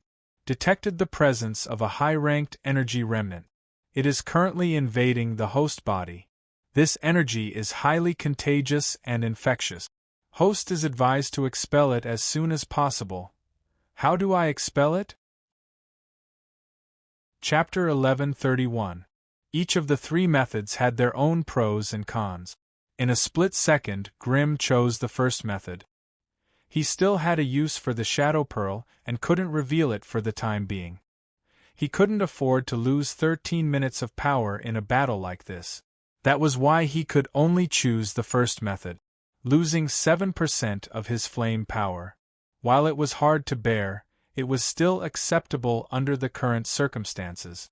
With a loud bang, Grimm's body exploded into flames once more. This time, the body of flame's energy transformation was different from before. Most of the golden flames dispersed into a loose cloud of fire that splashed everywhere, and then gathered together under the restraint of an inexplicable force. About 7% of the flames did not scatter and instead gathered together to burn silently. When Grimm reappeared, the divine force on his body disappeared without a trace. Kongnas and Mitsir, who were still in the midst of a life-and-death battle, couldn't help but turn to look at Grimm. They were shocked by the exquisite control he had over his body after he turned into energy. Mitsir's brows were furrowed, and he had a bad feeling about this. He was the only one who knew what he was capable of. The Sword of Holy Judgment was not something that could be casually activated. There were only two high-ranked divine spells in the Tome of Wisdom, one for offense and one for defense. Both were personally imbued by the God of Wisdom, Jero. These two high-ranked divine spells were his greatest insurance in the Morian plane. Every time a divine spell was activated, it would take 3 hours for the divine power to be condensed again. This meant that in the next 3 hours of battle, he could only use that defensive divine art. The Sword of Holy Judgment, on the other hand, was in a long cooldown. Although Mitsir could still cast many Grade 4 divine spells with the help of the Tome of Wisdom, he only had 2 peak Grade 4 divine spells. However, he only had 2 Apex Tier 4 divine spells that surpassed his current rank. If he let one go, he would have one less. If the Sword of Holy Judgment could kill that fire demon, he might be able to intimidate the enemy. But now, not only was the fire demon not dead, he had even used up one of his trump cards at such a small price. How could Mitsir not be angry and fearful? Relying on Grimm's jesting, he single-handedly defeated the entire group of the Church of the Impartial Eye.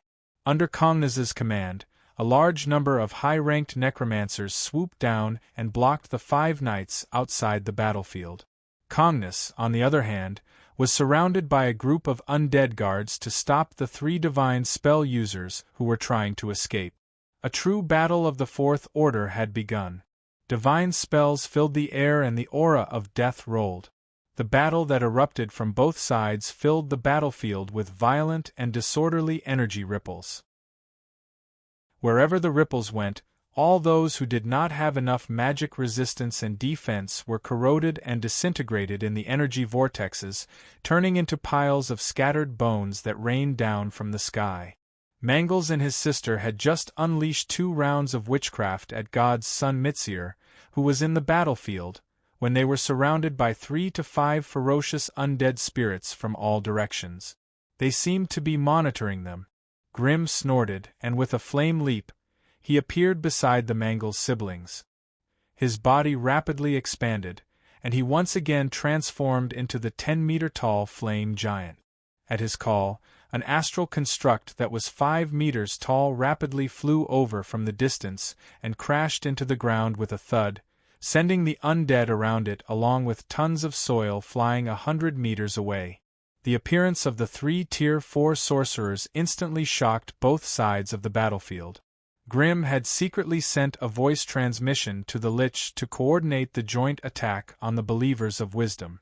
However, after the deed was done, the Lich Congenas obviously wanted to take all the spoils for himself. He pushed Grim and Mangles out of the battlefield to prevent them from taking the Tome of Wisdom. Grim wasn't the only one who had his eyes on the Book of Wisdom. Even the Lich Congenas was tempted by the Grade 5 divine weapon. But now that Grim had summoned Wizard Holly, the 3 Grade 4 wizards stood side by side, and Congenas's little schemes vanished in an instant. No matter how arrogant and conceited Congenas was, he wouldn't dare face 3 Grade 4 wizards at the same time.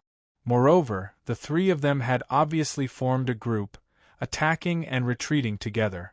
This further amplified their strength, making it so that even an evil lich would not dare to recklessly start a fight and suppress them at will. While the Church of the Omniscient I had the advantage in numbers, they were just a bunch of weaklings who relied on the halos of divine spells to fight.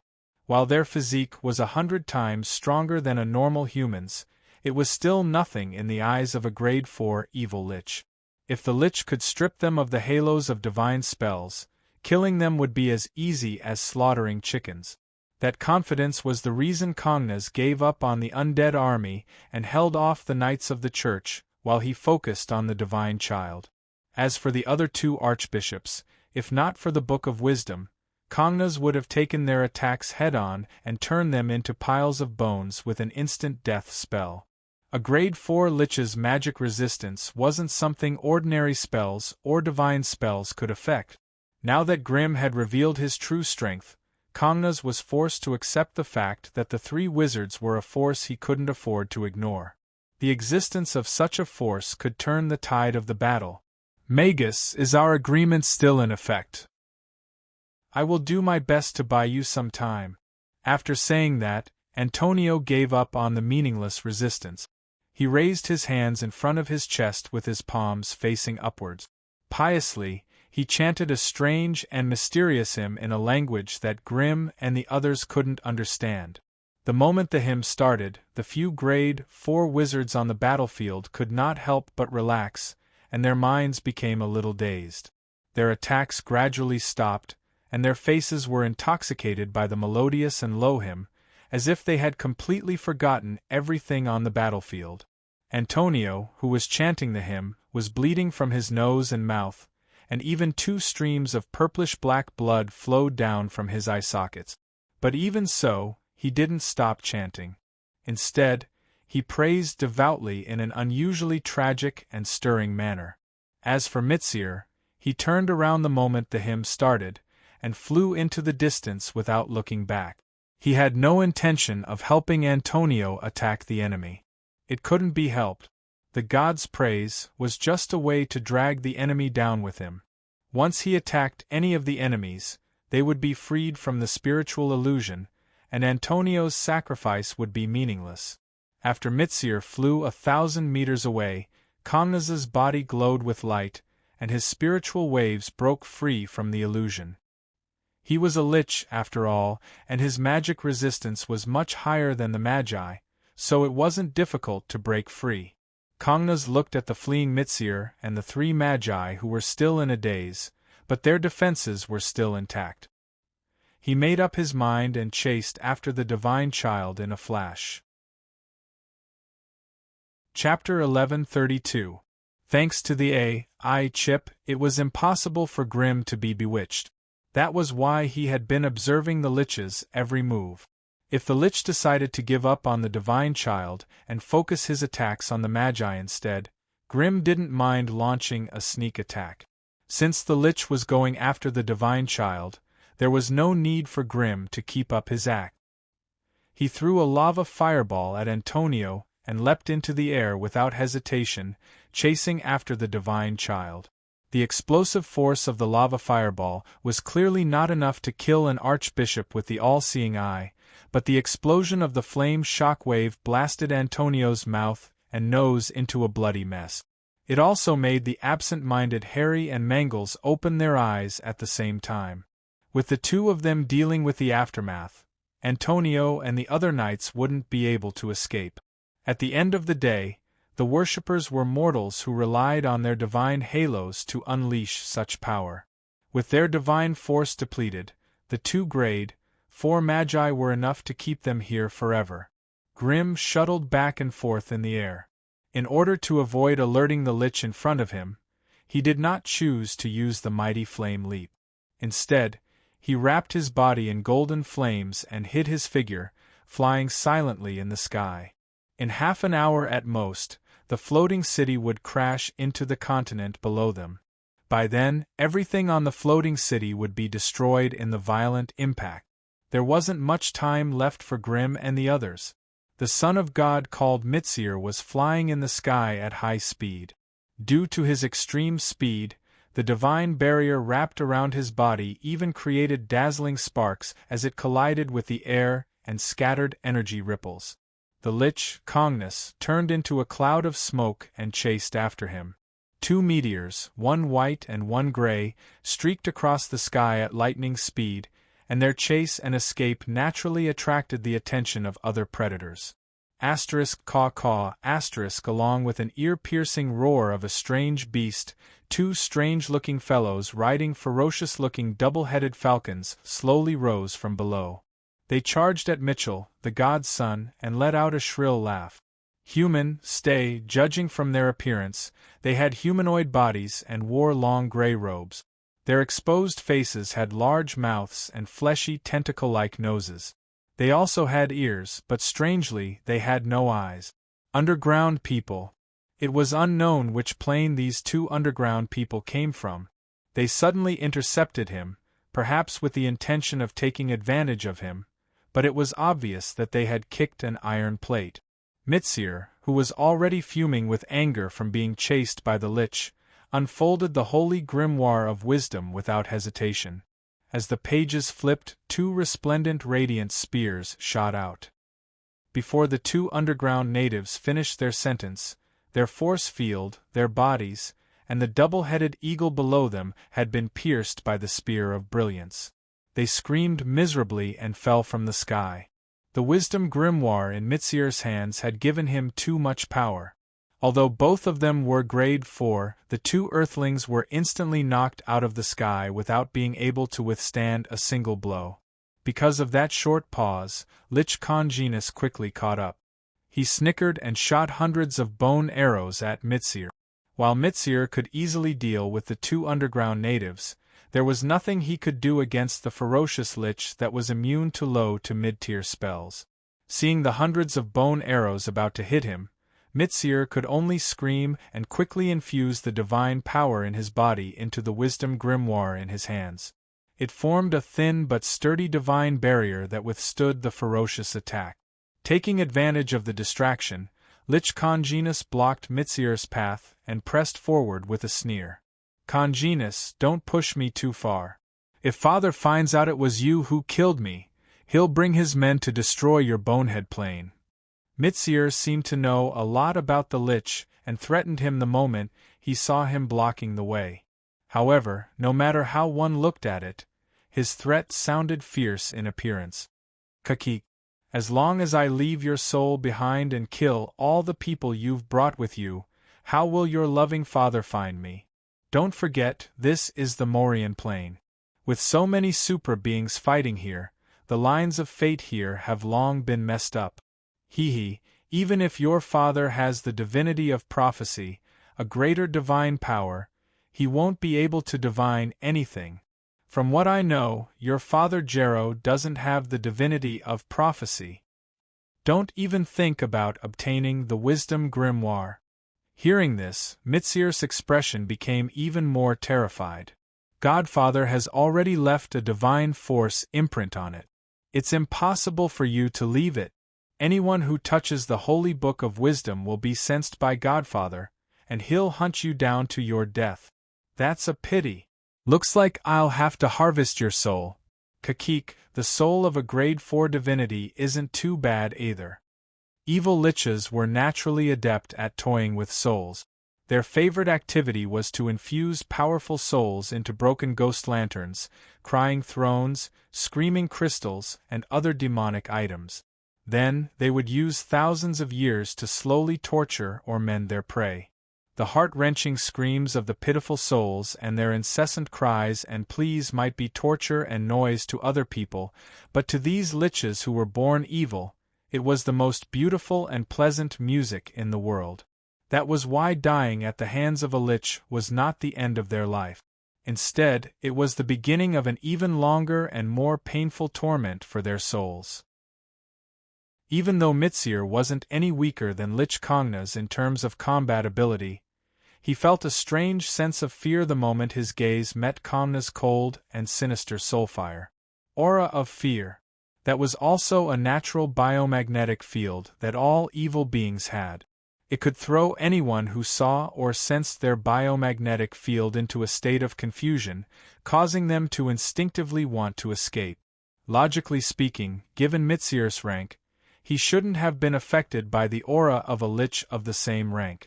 However, it was precisely because he was too rational and understood the lich too well that he was scared half to death by his own deduction. Since ancient times, those who thought too much could never become warriors.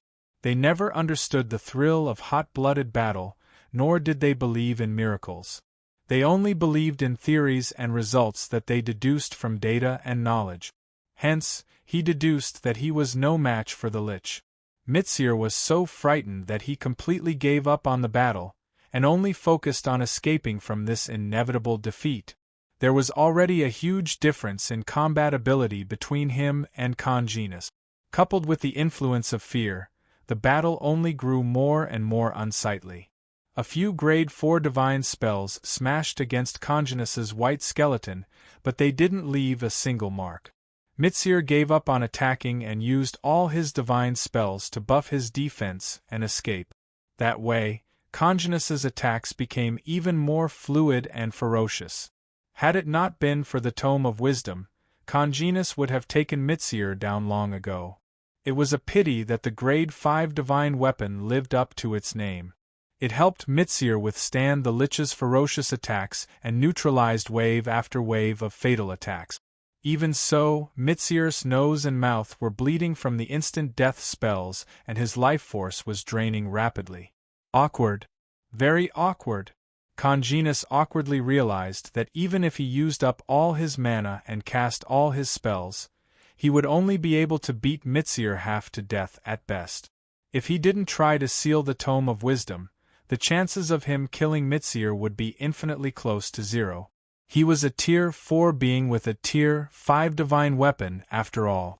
In terms of overall strength, he was stronger than Kongnas. However, Mitsir had been too well protected in the past. He had never experienced such a bloody battle before, so he couldn't unleash his full potential under the influence of his fear.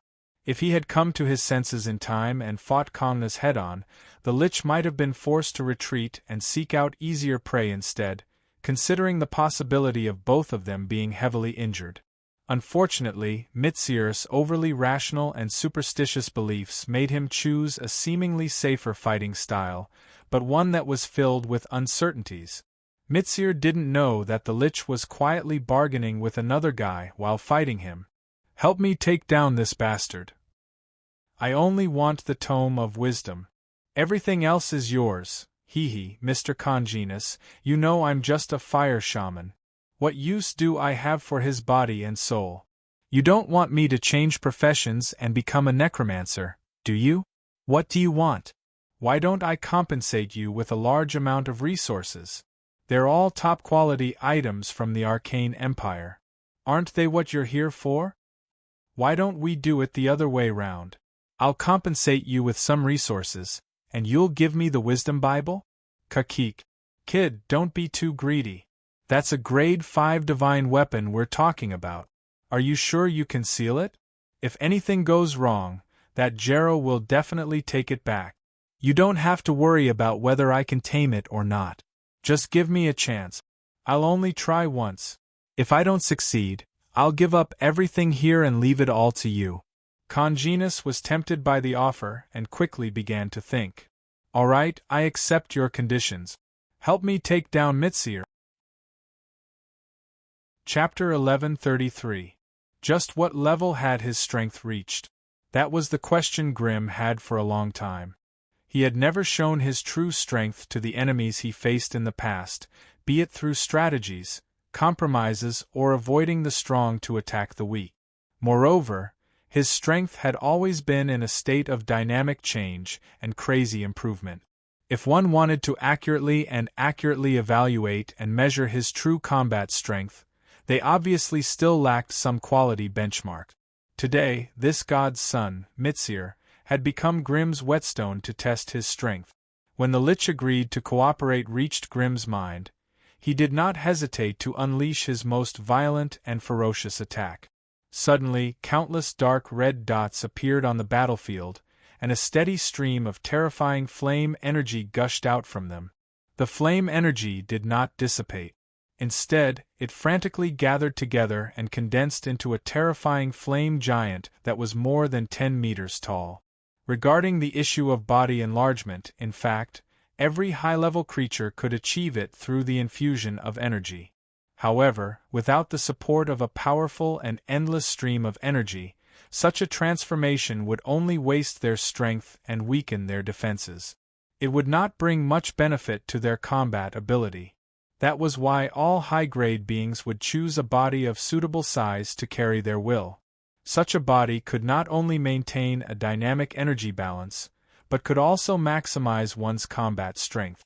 When Congenus saw Grimm's gigantic body, his first thought was that Grimm was too foolish and arrogant. He did not know that a suitable size would allow him to unleash his full potential. But when his sharp mental senses sensed the madly pulsating heart of laws in Grimm's chest, he had no choice but to change his opinion. Such a powerful heart of laws would require a huge body to carry it. Congenus could sense that the fist-sized heart was beating madly, pumping out terrifying flame energy at every moment. If Grimm's body was too small, the flame energy would be too much for him to bear. Flames. Flames. I need more flames. The moment the gigantic flame giant appeared, he let out a deafening roar and waved his hand, conjuring a ring of flames that covered an area of 1,000 meters. The ring was so huge that it covered the entire battlefield. Mitsir and the Lich, as well as a dozen tall buildings around them, were engulfed by it. Everywhere the ring of flames passed, buildings collapsed and the ground cracked. Everything in the world was devoured by the sea of flames. The violent flames licked at the bodies of the 2 grade 4 divinities, burning through their force fields and magic shields before reaching their bodies. Congenus, who was still fighting, was not affected much. After all, he had the body of a lich. He no longer had any useless flesh and bones. Most of the remaining parts of the lich's body had been refined into some strange magical weapon, so he was not afraid of such scattered energy attacks. However, the god's son Mitsir, who was fighting it, was still completely made of flesh and blood. Stripped of the divine halo and divine force, his body was 100 or even 1,000 times stronger than a normal human's. But compared to a grade 4 lich, he was still incredibly weak. When the flames imbued with the power of laws reached his body, Mitsir screamed and had no choice but to activate the last defensive divine spell in the Tome of Wisdom. Jero's protection. Dense divine radiance flowed around Mitsir's tall and slender body, isolating all attacks from his body. Even the battle scars left on his body were quickly disappearing in the brilliant radiance. Kongnus waved the small gray-boned staff in his hand and shot out 3 arrows of death aura. The arrows melted upon contact with the divine force and did not affect Mitsir at all. Damn it! What a strong defense! However, what was more annoying was that the divine spell seemed to have restored Mitsir's condition to its peak. A brand new Mitsir that could not be touched. Even the cold and emotionless Lich Kongnus could not help but feel a headache coming on. This divine spell is a consumable one. Even though our attacks can't do anything to it, we can exhaust the divine force within. Just as Kongnus was hesitating about whether to continue attacking or to stall for time, Grimm's deafening roar rang out once more. In the next second, a 2-meter-thick wave of flames crossed hundreds of meters and crashed into Mitsir's unmoving body. The violent flames clashed with the radiance of divine force, stirring up wave after wave of energy storms in the arena. Kongnus did not notice the changes in Mitsir's energy during his probing attack. At this moment, seeing Grimm's flame attack continuously washing over Mitsir, it finally noticed the subtle difference in energy on Mitsir's body. The indestructible divine force did indeed weaken a little after Grimm's attack. In other words, the two of them could use their energy to exhaust the divine spell. Seeing the hope of winning, the Lich Kongnus was immediately energized. He wandered to Mitsir's side and started to trade damage with Mitsir with death blasts. Mitsir, on the other hand, was not stupid enough to wait for his death. He tried his best to break out of the encirclement. Unfortunately, Grimm's flaming giant was waiting outside. No matter which direction Mitsir tried to break out of, Grimm would always appear in front of him and slap him back with his terrifying flaming hand. With the Lich and Grimm's defense, Mitsir's attempts to break out were all repelled. He could not break out of the tight encirclement of the two powerful enemies. As for the defensive divine art outside his body, it gradually began to dim under the intentional consumption of the two of them. The Lich and Grimm couldn't do anything to Mitsir with this layer of defensive theurgy, but once the defensive theurgy ran out, Mitsir's fate could be imagined. At this point, Mitsir had already given up on the idea of escaping from the two. He began to use the last bit of defensive divine spells to attack the Lich and Grimm in a frenzy. Each of his attacks was earth-shattering, sharp, and powerful. Streams of terrifyingly powerful divine spells gushed out of the Holy Bible of Wisdom one after another, covering the area within 1,000 meters in a terrifying holy radiance. On the other hand, the Lich and Grimm, who were swaying left and right after being swept by the holy radiance, were gritting their teeth as they dodged the holy radiance. Gray spells of instant death, black curses, pale bone spears and bone arrows, and grim storm-like fire blasts. All the attacks collided with each other and destroyed each other, turning the whole battlefield into a terrifying zone of death that was difficult for outsiders to gain a foothold in. Wizard Holly, Mangles, and Wizard Holly, who had rushed over from behind, stopped in their tracks 1,000 meters away. They looked at the horrifying battlefield in front of them, which was like hell on earth. The shock and horror in their hearts could no longer be concealed. Through the battles along the way, they naturally knew how powerful Grimm was. But when Grimm let go of his emotions and fought with all his might, they were still shocked. They knew how powerful Grimm was, but they did not know he was already on par with the Lich and the God's Child. Even though Kongnus was only mid-tier 4, his Lich body was immune to most low-tier 4 spells, and he could take on most tier 4 powerhouses. It was the same for the God's Child, Mitsir. With the Tome of Wisdom, he did not lose even in a fight against some high-grade Grade 4 powerhouses. Yet, even such a powerful Grade 4 God's Child was forced into a life-and-death situation by the Lich and Grimm. This also caused the two of them to give up on the idea of going against or obstructing Grimm. The terrifying commotion caused by the three of them attracted many predators with ulterior motive. But when they saw Kongnus, they naturally gave up on the idea of fighting him and ran away. The God's Child, Mitsir, was not a big deal, and Grimm was a nobody. Kongnus, on the other hand, was the #1 fighter in the Lich League. His individual strength was terrifying. Therefore, in order to avoid unnecessary trouble, those who were not strong enough or couldn't afford to provoke the Grand Lich Alliance could only give up on this battlefield and look for other places to take advantage of. There were as many as 7 or 8 similar battlefields on the slanting floating city. That was why they did not have to worry about not finding suitable prey. The floating city is falling. Someone suddenly shouted. It was only then that the predators who were fighting in a frenzy realized that the battlefield was in danger.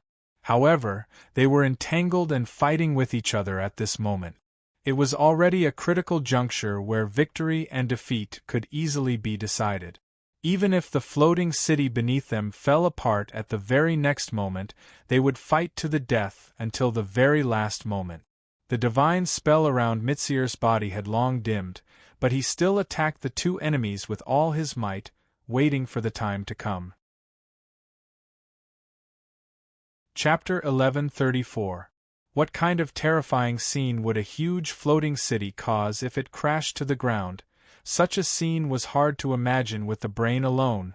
The entire floating city was like a small floating continent, its base made of thick bedrock that weighed tens of millions of tons, with countless arcane runes and anti-gravity barriers attached to it. Above the bedrock was a layer of black soil that was almost 30 meters thick, and further up were the various arcane buildings of the floating city. After the energy core inside the floating city was destroyed, the arcane rune arrays and the anti-gravity enchantment on the rock base lost their effects one after another. The whole floating city was like a slowly sinking ship, slanting and crashing into the thousand flowers plain below. The continuous rumbling never stopped. The entire floating city shook and shook violently. A tremendous force of unparalleled violence was transmitted from the point of impact, instantly shattering the many rock bases that lacked the protection of arcane spells into pieces and disintegrating. Without a doubt, the floating city began to disintegrate the moment it hit the ground. Meanwhile, the myriad flowers plain had also suffered an unprecedented catastrophe. The ground within a radius of nearly 50 miles had sunk into a deep crater. Even the beautiful lake, which occupied a vast area, had been instantly wiped out by the tremendous amount of rocks, mud, and unidentifiable debris that came crashing down.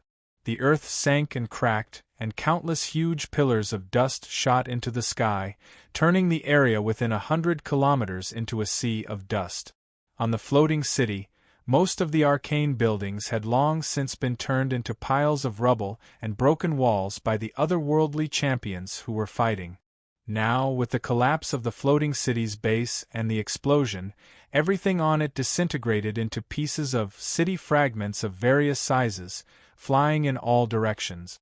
Ordinary people would not even be able to protect themselves if they were placed in such an earth-shattering and terrifying disaster.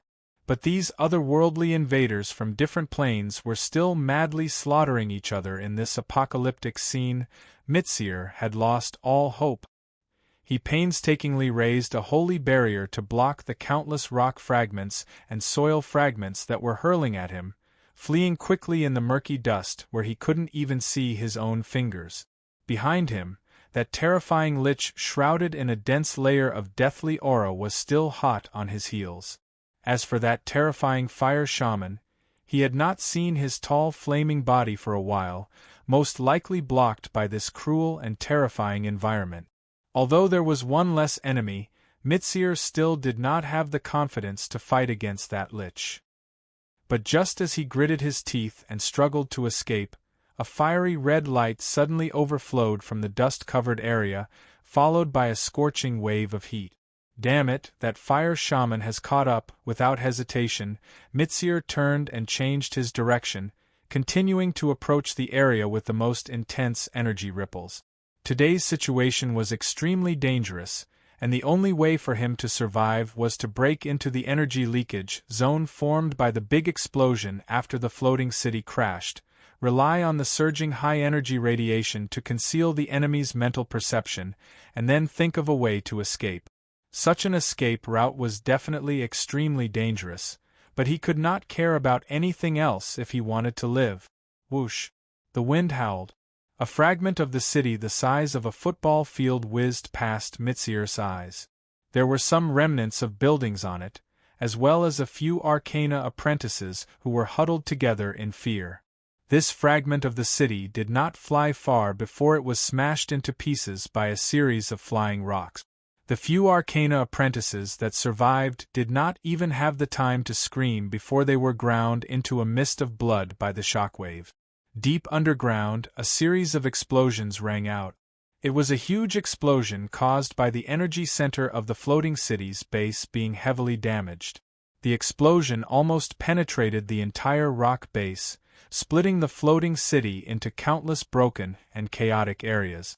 Even some secret rooms and treasure vaults that were normally hidden underground were exposed due to the explosion, causing a large-scale looting. Mitsir ran for his life. After being blessed by many holy halos, he immediately became as light as a swallow and as agile as a fox. He ran between the broken rocks and collapsed buildings as if he was flying, changing directions from time to time. Stepping on the shattered ground, Mitsir dodged a few large rock fragments that whistled through the air. He leaped into an underground crevice that had a huge mouth wide open. Half a quarter of an hour later, he crawled out of another crack thousands of meters away. Seeing that there was no one around, he hurriedly hid his body and crawled into a huge gray dust pillar, desperately running as far as possible in a direction as he could. However, right at the edge of the giant floating city ruins, he suddenly stopped and looked ahead silently. There, a tall humanoid figure wrapped in crimson flames was sitting cross-legged on a patch of green grass, quietly waiting for his arrival. The flames were gently surging and burning, but the grass beneath the tall figure was not damaged at all. There was not the slightest sign of it being ignited or burned. It was as if the surging scarlet flames did not exist at all. "Hand over the Bible of Wisdom, and you can leave alive. Or else die." Grim opened his eyes, and a terrifying red light shot out from his eye of blazing flame. Mitsir's young and handsome face revealed a sinister and twisted smile, and he said sternly, "Do you think I'll believe you? You despicable, evil, and cunning magi, I don't believe a single word you say. You don't have to believe me, just trust your own judgment." Grim smiled leisurely. "Leave the Bible of Wisdom, and you can leave from either side of me. I won't stop you, and I'll even give you a valuable piece of information for free. There's a lich on the left, and there's no lich on the right." Mitsir, who was already exhausted and his divine spell power almost depleted, looked around him with a fierce expression. He could see clearly that as long as he could get past this fire wizard, he would be able to escape from the ruins of the floating city. This meant that he was basically safe. Although he couldn't defeat the lich, his speed of escape was much faster than his opponent's. Once he reached a flat and spacious area, his chances of successfully escaping would undoubtedly increase. Hence, after deep consideration, Mitsir took a few steps back and gently placed the Bible of Wisdom on the ground. He then placed a simple seal on it before carefully avoiding Grim and hurriedly escaping into the distance. The direction he chose was to the left. Grim's expression did not change, and he waited for Mitsir's figure to disappear into the thick cloud of dust before he stood up and went to the Bible of Wisdom. The Bible of Wisdom lay quietly on the scorched ground. The slightly protruding rune on the cover of the bronze book was still faintly glowing with a holy light. "Humph, still playing these little tricks when you're at death's door." Grim snorted lightly, blue light flashing in the depths of his eyes. In the blink of an eye, he had almost completely analyzed the arrangements that Mitsir had left behind. The Bible of Wisdom was not an object without an owner. It was a divine weapon that the God of Wisdom had forged for himself, and it was naturally imprinted with his divine runes. He had lent this divine weapon to the Son of God because he wanted to rely on the might of a rank 5 divine weapon to ensure Mitsir's safety. As the wielder of the divine weapon, Mitsir naturally had the means to bind the divine weapon to his soul. This way, even if he was millions of miles away, as long as he gently channeled the divine rune, the Bible of Wisdom would instantly return to his side. It seemed like Mizir was taking advantage of Grimm's lack of familiarity with the characteristics of the divine weapon, and wanted to use this method to make him rejoice for nothing. Moreover, with the AI chip's full power penetration, Grimm discovered a terrifying divine spell that had already been activated within the Bible of Wisdom. Once Grimm undid the seal, he would probably be attacked by the Bible of Wisdom at the first moment. If that happened, he would have no time to stop the Bible of Wisdom from escaping. Faced with such a setup, Grimm snickered and reached out to grab the Bible of Wisdom. At this moment, a black figure suddenly rushed out from the thick cloud of dust. Two strange claws that seemed to be a mix of man and beast tore through the air, overflowing with green claw shadows that attacked Grimm like a torrential storm. Beside the black figure, a fiery red figure jumped about strangely, opening its mouth and spitting out a purplish-black poisonous wind that reeked of a fishy stench. Grimm seemed to have sensed it, and his figure exploded as he retreated tens of meters, turning back into his human form. When he regained his footing, his original position was occupied by two strange figures, one black and one red. The black one was the werewolf, and the red one was the vixen. It was obvious that the hunt in the floating city had not gone smoothly for the two.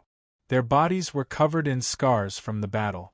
With their strength, they were still unable to use energy to quickly heal their bodies. This showed how serious and troublesome their injuries were. However, it was 2 against 1. The werewolf and vixen glared fiercely at Grimm, looking as if they were going to devour him. The werewolf, whose body was covered in short, thick, black hair, slightly lowered his body. Sharp, inch-long claws popped out from the ends of his sturdy and powerful claws. He roared at Grimm and opened his long, protruding mouth slightly, revealing his cold, sharp fangs. The vixen narrowed her eyes slightly, her eyeballs darting around as she curiously sized up the Bible of Wisdom not far from her feet. Although she did not recognize the Bible of Wisdom, the unique undulations of laws and the strange energy aura of a rank 5 divine weapon reminded her of its extraordinariness. "Oh my, you bad fellows! You actually don't know how to cherish a divine weapon, throwing it around. Why don't you let me keep it for you?" Chapter 1135. The small temporary restriction could not stop the fox girl's slender little hand that was smeared with bright cardamom juice. With a soft pop, the restriction broke. The holy book of wisdom turned into a white light and was about to fly away. The fox girl Ruth covered her mouth and giggled. The fiery red fox tail behind her suddenly swung, and dozens of transparent silk threads wrapped around the holy book of wisdom, gently pulling it in front of her eyes. A divine artifact. This is a divine artifact. How could you? Before she could finish her words, the smile on her charming little face suddenly disappeared and was replaced with a horrified expression. The foxtail that wrapped around the holy book of wisdom shook outwards, wanting to throw it away. Unfortunately, it was too late. Without waiting for her to react, a dazzling and terrifying sword of light suddenly appeared above the holy book of wisdom wrapped in the bronze scroll. Then, it went straight into the fox girl Ruth's exquisite and plump body. The next moment, the fox girl Ruth let out a deafening scream. Her whole body was cut into 2 by the sword of light. Most of the warm blood and broken organs in her abdomen and chest were vaporized by the violent divine spell, leaving only 2 scorched legs that fell to the sides. The werewolf, who had been on guard against Grimm, turned around in horror and saw the terrifying scene of the fox girl Ruth being killed by the holy sword of judgment hidden in the holy book of wisdom. Ruth, the werewolf, could not help but let out a long howl of shock and anger. He suddenly turned around and used his sharp claws to hit the shaking holy book of wisdom, smashing it back to the ground. As soon as the holy book of wisdom fell to the ground, a layer of milky white holy light overflowed from it. It suddenly shook crazily on the spot, as if someone in the distance was constantly summoning it. Suddenly seeing the tragic scene of the fox girl Ruth's death, the werewolf's eyes almost popped out of their sockets, and he was furious. The relationship between it and Ruth was not just that of a simple companion, but an intimate couple that accompanied each other in life and death. Therefore, seeing that the culprit who killed Ruth wanted to escape, the werewolf hurriedly rushed forward and used his claws to firmly hold down the crazily shaking Holy Book of Wisdom. He bent down and opened his mouth, intending to swallow it in one bite. However, just as it was about to put this plan into action, a gust of wind whistled behind it.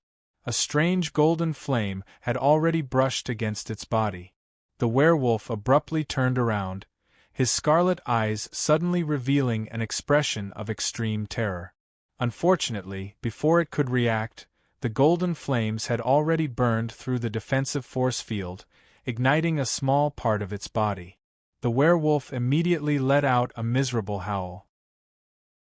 He could no longer care about collecting the Holy Book of Wisdom. With a single leap, he teleported over 1,000 meters away, evading the follow-up attacks of the golden flames. Only then did he turn around to extinguish the terrifying flames on his body. However, what made it extremely horrified was that the berserk wolfbane blood energy could only suppress the spread of the golden flames on its body, but it could not completely extinguish them. It was as if the golden flames had a life of their own. Law of fire. Damn it, this is the law of fire. As high-ranking believers of the beast god, werewolves naturally understood how terrifying the power of the natural order was. These flames that contained the power of the natural order could either be neutralized by an absolute amount of elemental energy, or another type of power of the natural order could be used to resist it. There was no other way. It was a pity that it could not do either of these two methods. Hence, even though its heart was filled with resentment and unwillingness, the werewolf could only drag its burning and crackling body and flee into the distance. Grim did not chase after the werewolf. Instead, he used a flame leap to appear in front of the Holy Book of Wisdom. He opened his hand and a strange, dark pearl appeared in his palm. The pearl spewed out a dark substance that was as thick as ink, instantly turning the area within 100 meters into a world of shadows. Under the powerful imprisonment of the shadow pearl, the Holy Book of Wisdom finally calmed down, and was slowly dragged in by shadow chains that extended from the void. It took Grim half an hour to seal the Holy Book of Wisdom in the shadow pearl. In his possession, only a rank 5 wizard weapon like the shadow pearl could suppress the divine runes on the rank 5 divine weapon, the Holy Book of Wisdom. Otherwise, he could only watch as the Holy Book of Wisdom escaped from his hands without any way to stop it. Fortunately, this was the Morian plane, where the laws of the plane were chaotic. The god of wisdom, Jello, who was far away in the world of gods, could not control the divine weapon through the passage of faith. Otherwise, Grim's operation to obtain the Holy Book of Wisdom would not have been so smooth. Even so, when Grim gently wiped the sweat off his forehead and heaved a sigh of relief, carefully keeping the shadow pearl, a deep voice filled with endless power suddenly rang in his mind. Shadow power? May I know who you are, and why did you use shadow power to seal my divine weapon? And where is Mitzel? Grim was startled. Suddenly, golden flames burst out from his body and firmly protected him. The surging spiritual perception and the engulfing burning domain instantly overturned the area within 1,000 meters, but strangely, he could not find the person who had spoken. A beep. Strange information channel detected. Channel carrier. Holy Book of Wisdom. Status. Sealed. After listening to the AI chip's feedback, Grim understood that the person who had transmitted information into his mind was not someone else, but the Holy Book of Wisdom that he had just sealed. The person who could speak to him through the Holy Book of Wisdom could not be anyone else. It was the god of wisdom, Jello, whom he had been talking about. No matter what, Jello was still a powerful god, and Grim had no interest in having a spiritual connection with such an important person. Hence, Grim waved through the air, condensing a few more flame runes to seal the Shadow Pearl as well. He used the power of the Shadow Pearl to seal the Holy Book of Wisdom, and then used the power of the Law of Fire to seal the Shadow Pearl. With these two safeguards, the God of Wisdom, Jello, would not be able to send his power over. As expected, the flame runes revolved around the Shadow Pearl, turning into a fist-sized stone fireball that wrapped around it. The God of Wisdom, Jello's voice suddenly became low, intermittent, and powerless. "You're a magus from the magus world, right? Since you can control the Shadow Pearl, could you be a powerful member of the Dark Witch tribe?" Grimm did not reply to the god's questions. The information channel was a mysterious way for gods to gather faith and transmit divine force. With Grimm's current knowledge and abilities, he was unable to completely seal the Holy Book of Wisdom. He could only isolate the power that the God of Wisdom transmitted through the Holy Book of Wisdom. Hence, the Holy Book of Wisdom had become a simple mouthpiece. The God of Wisdom, Jello, could only constantly harass Grimm, unable to do anything to him. "I don't care what you've done to Mizir. As long as you release the dark seal on the Holy Book of Wisdom, I can forget all your sins. Magus who walks in the darkness, give up on your meaningless actions. The Holy Book of Wisdom has my divine force runes etched on it. Without my permission, you can't use its power. Rather than obtaining a divine weapon that you can't use, why don't you return it to me? I'll use a powerful grade 4 divine weapon in exchange for it. How about that?" Grimm turned a deaf ear to the God of Wisdom, Jello. Since the Holy Book of Wisdom had been sealed, the God of Wisdom would not be able to attack him. Grimm decided that he would not waste his breath on him. It was the first time that Hiro, who was on the other side of the Wisdom Grimoire, had encountered such a hateful fellow. If it was any other plane, he would not hesitate to send his divine force over and kill this villain who had killed Mizir and sealed the Holy Book of Wisdom. Unfortunately, he really could not do it. "Tell me, what do you want?" "A grade 4 divine weapon, a divine force crystal, a plane with resources, a foreign beauty. As long as you return the Holy Book of Wisdom, I'll open the treasury and let you choose whatever you want. How about it?" It was obvious that the Holy Book of Wisdom was extremely important to Jello. He was willing to give up his hatred for the death of a divine son to bargain with Grimm. Grimm ignored him. He bent down and picked up a strange earring from the two halves of the fox girl Ruth's body. The earring was faintly rippling with space energy. This should be fox girl Ruth's spatial equipment. However, the methods of using spatial equipment in the world of gods were different from Magi. Grimm could only bring it back and slowly analyze it before he could find the correct way to open the seal. After Grimm had done all this, the dust cloud in the distance parted, and a tall figure that was as white as jade slowly floated out. It was the Lich Congenus. In his hands was a limp man. From his clothes and appearance, it was the divine son Mizir who had fled in a hurry. There was no sign of life or soul on him. He was obviously dead. "The Holy Book of Wisdom isn't on him." The Lich Congenus floated 1,000 meters away from Grimm and stopped. In his empty eye sockets, a powerful soul fire that looked like a cross pierced through a large ruby and stared at Grimm. His words were erratic and strange, as if he was trying to explain something or ask something. "There's no point in looking at me. I didn't get the Holy Book of Wisdom. I was ambushed by 2 followers of the Orc God just now, and it took me a lot of effort to drive them away." Grimm waved his hands in frustration, as if he was not going to admit it. The Lich Congenus's soul fire secretly swept past Lucy's corpse on the ground, and he could not help but feel slightly shocked. It was Lucy. What about the other werewolf? With that, the Lich raised his right hand, and the ring finger of the jade-white skeletal hand suddenly detached itself. It was lifted by an invisible force and slowly flew towards Grimm. Grimm's smile didn't change. His black pupils glowed with a strange blue light as he quickly scanned the bone finger. After confirming that there were no offensive or cursed spells or magic traps on it, he grabbed it. Beep. Abnormal spiritual imprint detected. Energy aura matches that of a lich. Can be used for long-distance mental communication. No special attachments. Grimsmo fiddled with it for a while. After the AI chip had thoroughly checked that there were no hidden dangers, he then placed it into his waist pouch and took out a fire crystal.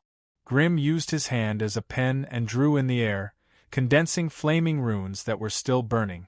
The runes then began to revolve around the fire crystal at high speed. When all the runes were completed, a crimson light shone brightly. The runes followed some mysterious laws and formed a three-dimensional fire rune formation that slowly sank into the crystal. This is my contact information. I look forward to our next meeting. The Lich Kongnas took the fire crystal and gave Grim a long look before turning to leave. When the Lich's chilling aura completely disappeared from his spiritual senses, Grim relaxed a little and let out a long sigh. It had to be said that one had to be extremely vigilant when dealing with these old monsters. The slightest carelessness could lead to a terrible ending. That was why Grim felt mentally fatigued after just a short 15 minutes of confrontation. Moreover, in the past 2 days and 2 nights, he had been constantly fighting, fleeing, and moving, and this had imperceptibly increased the degree of his mental fatigue. Although his 40 points of spirit allowed him to stay awake for 10 days to half a month without feeling tired, his mental exhaustion continued to accumulate and stack. If he were to encounter a dangerous situation in this state, it would be easy for him to make mistakes in his judgment. It was time to find a place to rest. Grim sent out a message. A moment later, Magus Hori and the Mangle's siblings rushed over and met up with him.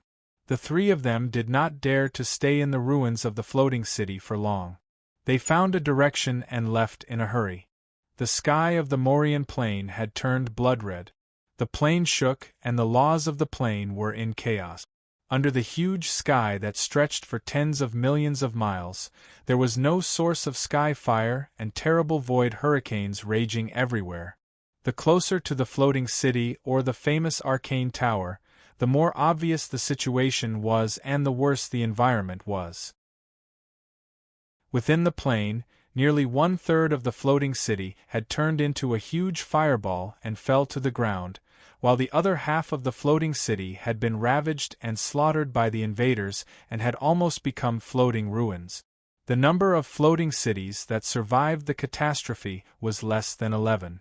Without the support of the floating city's arcane energy system, the arcane warfare facilities that were fighting against all kinds of horrible alien races outside the barrier of the plane had also stopped operating. The arcane war that had lasted for 117 years had finally come to an end. The arcane kingdom had been defeated. As a result, the origin of the arcane kingdom, the Morian Bitwall, was also breached by a large number of powerful alien clans. They began to rush into the inside of the Morian Bitwall, unscrupulously slaughtering, plundering resources and slaves. Among them, there were powerful individuals such as disaster creatures, star beasts, void creatures, and elemental lords. There were also intelligent races such as wizards, underground people, alchemists, and shadow creatures. The former rushed into the plain in order to feast, wantonly slaughter and taste the freshness of the flesh and blood, and at the same time plunder some delicious plain sources. The latter, on the other hand, focused more on the knowledge and civilization system of the arcane kingdom, as well as many rare resources and materials that were difficult to find in other planes. It was because of their unscrupulousness that the entire Morian plain began to collapse in less than half a month. With the defeat of the arcane kingdom, the Morian Bitwall that was originally mixed and thick was torn open by the intruders of the alien clan, which had broken into the Morian Bitwall. The turbulent void storm outside the plane took the opportunity to sweep in, blowing away everything inside, breaking it down into tiny particles that were hard to see with the naked eye, and scattering them to every corner of the plane. Grim and the other 2 avoided densely populated areas and walked among the mountains and swamp. The scenes they saw along the way were like the end of the world. High in the sky there were large and small cracks everywhere, and some strange creatures with strange shapes emerged from the cracks, flapping their wings and screaming as they rushed to all parts of the plain. Even though Grimm and the others had hidden well enough, they still couldn't escape the strange perception of these alien creatures. They screamed and swooped down, trying to turn Grimm and the others into food in their stomach. Unfortunately, when they came, they would stay forever. Grimm and the other two used their own means to slaughter a group of these alien creatures. Only then did they realize how terrifying these people were. So a moment later, a strong alien riding on the back of a strange flying dragon appeared in front of Grimm and the other two. Wizard. It seems that you are the first attack team to sneak into the plane. Since you can live until now, you must have gained a lot. Hurry up, hand over all your spoils of war, so that I, Lord Quequa, may let you live, otherwise. Listening to the arrogant clamor of the other party, Grimm looked up and silently looked at the other party. It was a strange creature that looked like a humanoid bone devil. Their lower body was almost integrated with the flying dragon they were riding, and their upper body was a hard white bone armor. From the top of the head to the back, there was a series of hard bone spurs like flags, each more than a meter long, with a trace of black smoke lingering at the end. It seemed to have some strange power. Their faces had no nose, no ears, only a terrifying mouth with huge fangs and countless strange compound eyes, shaped like a honeycomb. 4 slightly thin arms covered in bone armor were distributed on both sides of their body, each holding a few bone spears that glowed with a strong magical light. Do you know what race they are? Grimm asked in a low voice. Wizard Hori and the siblings could not help but shake their heads. In their past lives as wizards, most of their energy was spent on research and laboratories. They did not know much about the vast and boundless universe and the many alien creatures. So when they suddenly encountered them, they could not figure out their race and combat habit. When the foreign powerhouse saw his prey whispering in front of him as though they did not care about him at all, he could not help but fly into a rage. With a wave of his hand, a large number of strange wyverns swooped down and charged at Grimm and the other two. You're tuning in to the Phoenix Knights YouTube channel. Don't forget to subscribe and join us on this journey to catch the most captivating stories.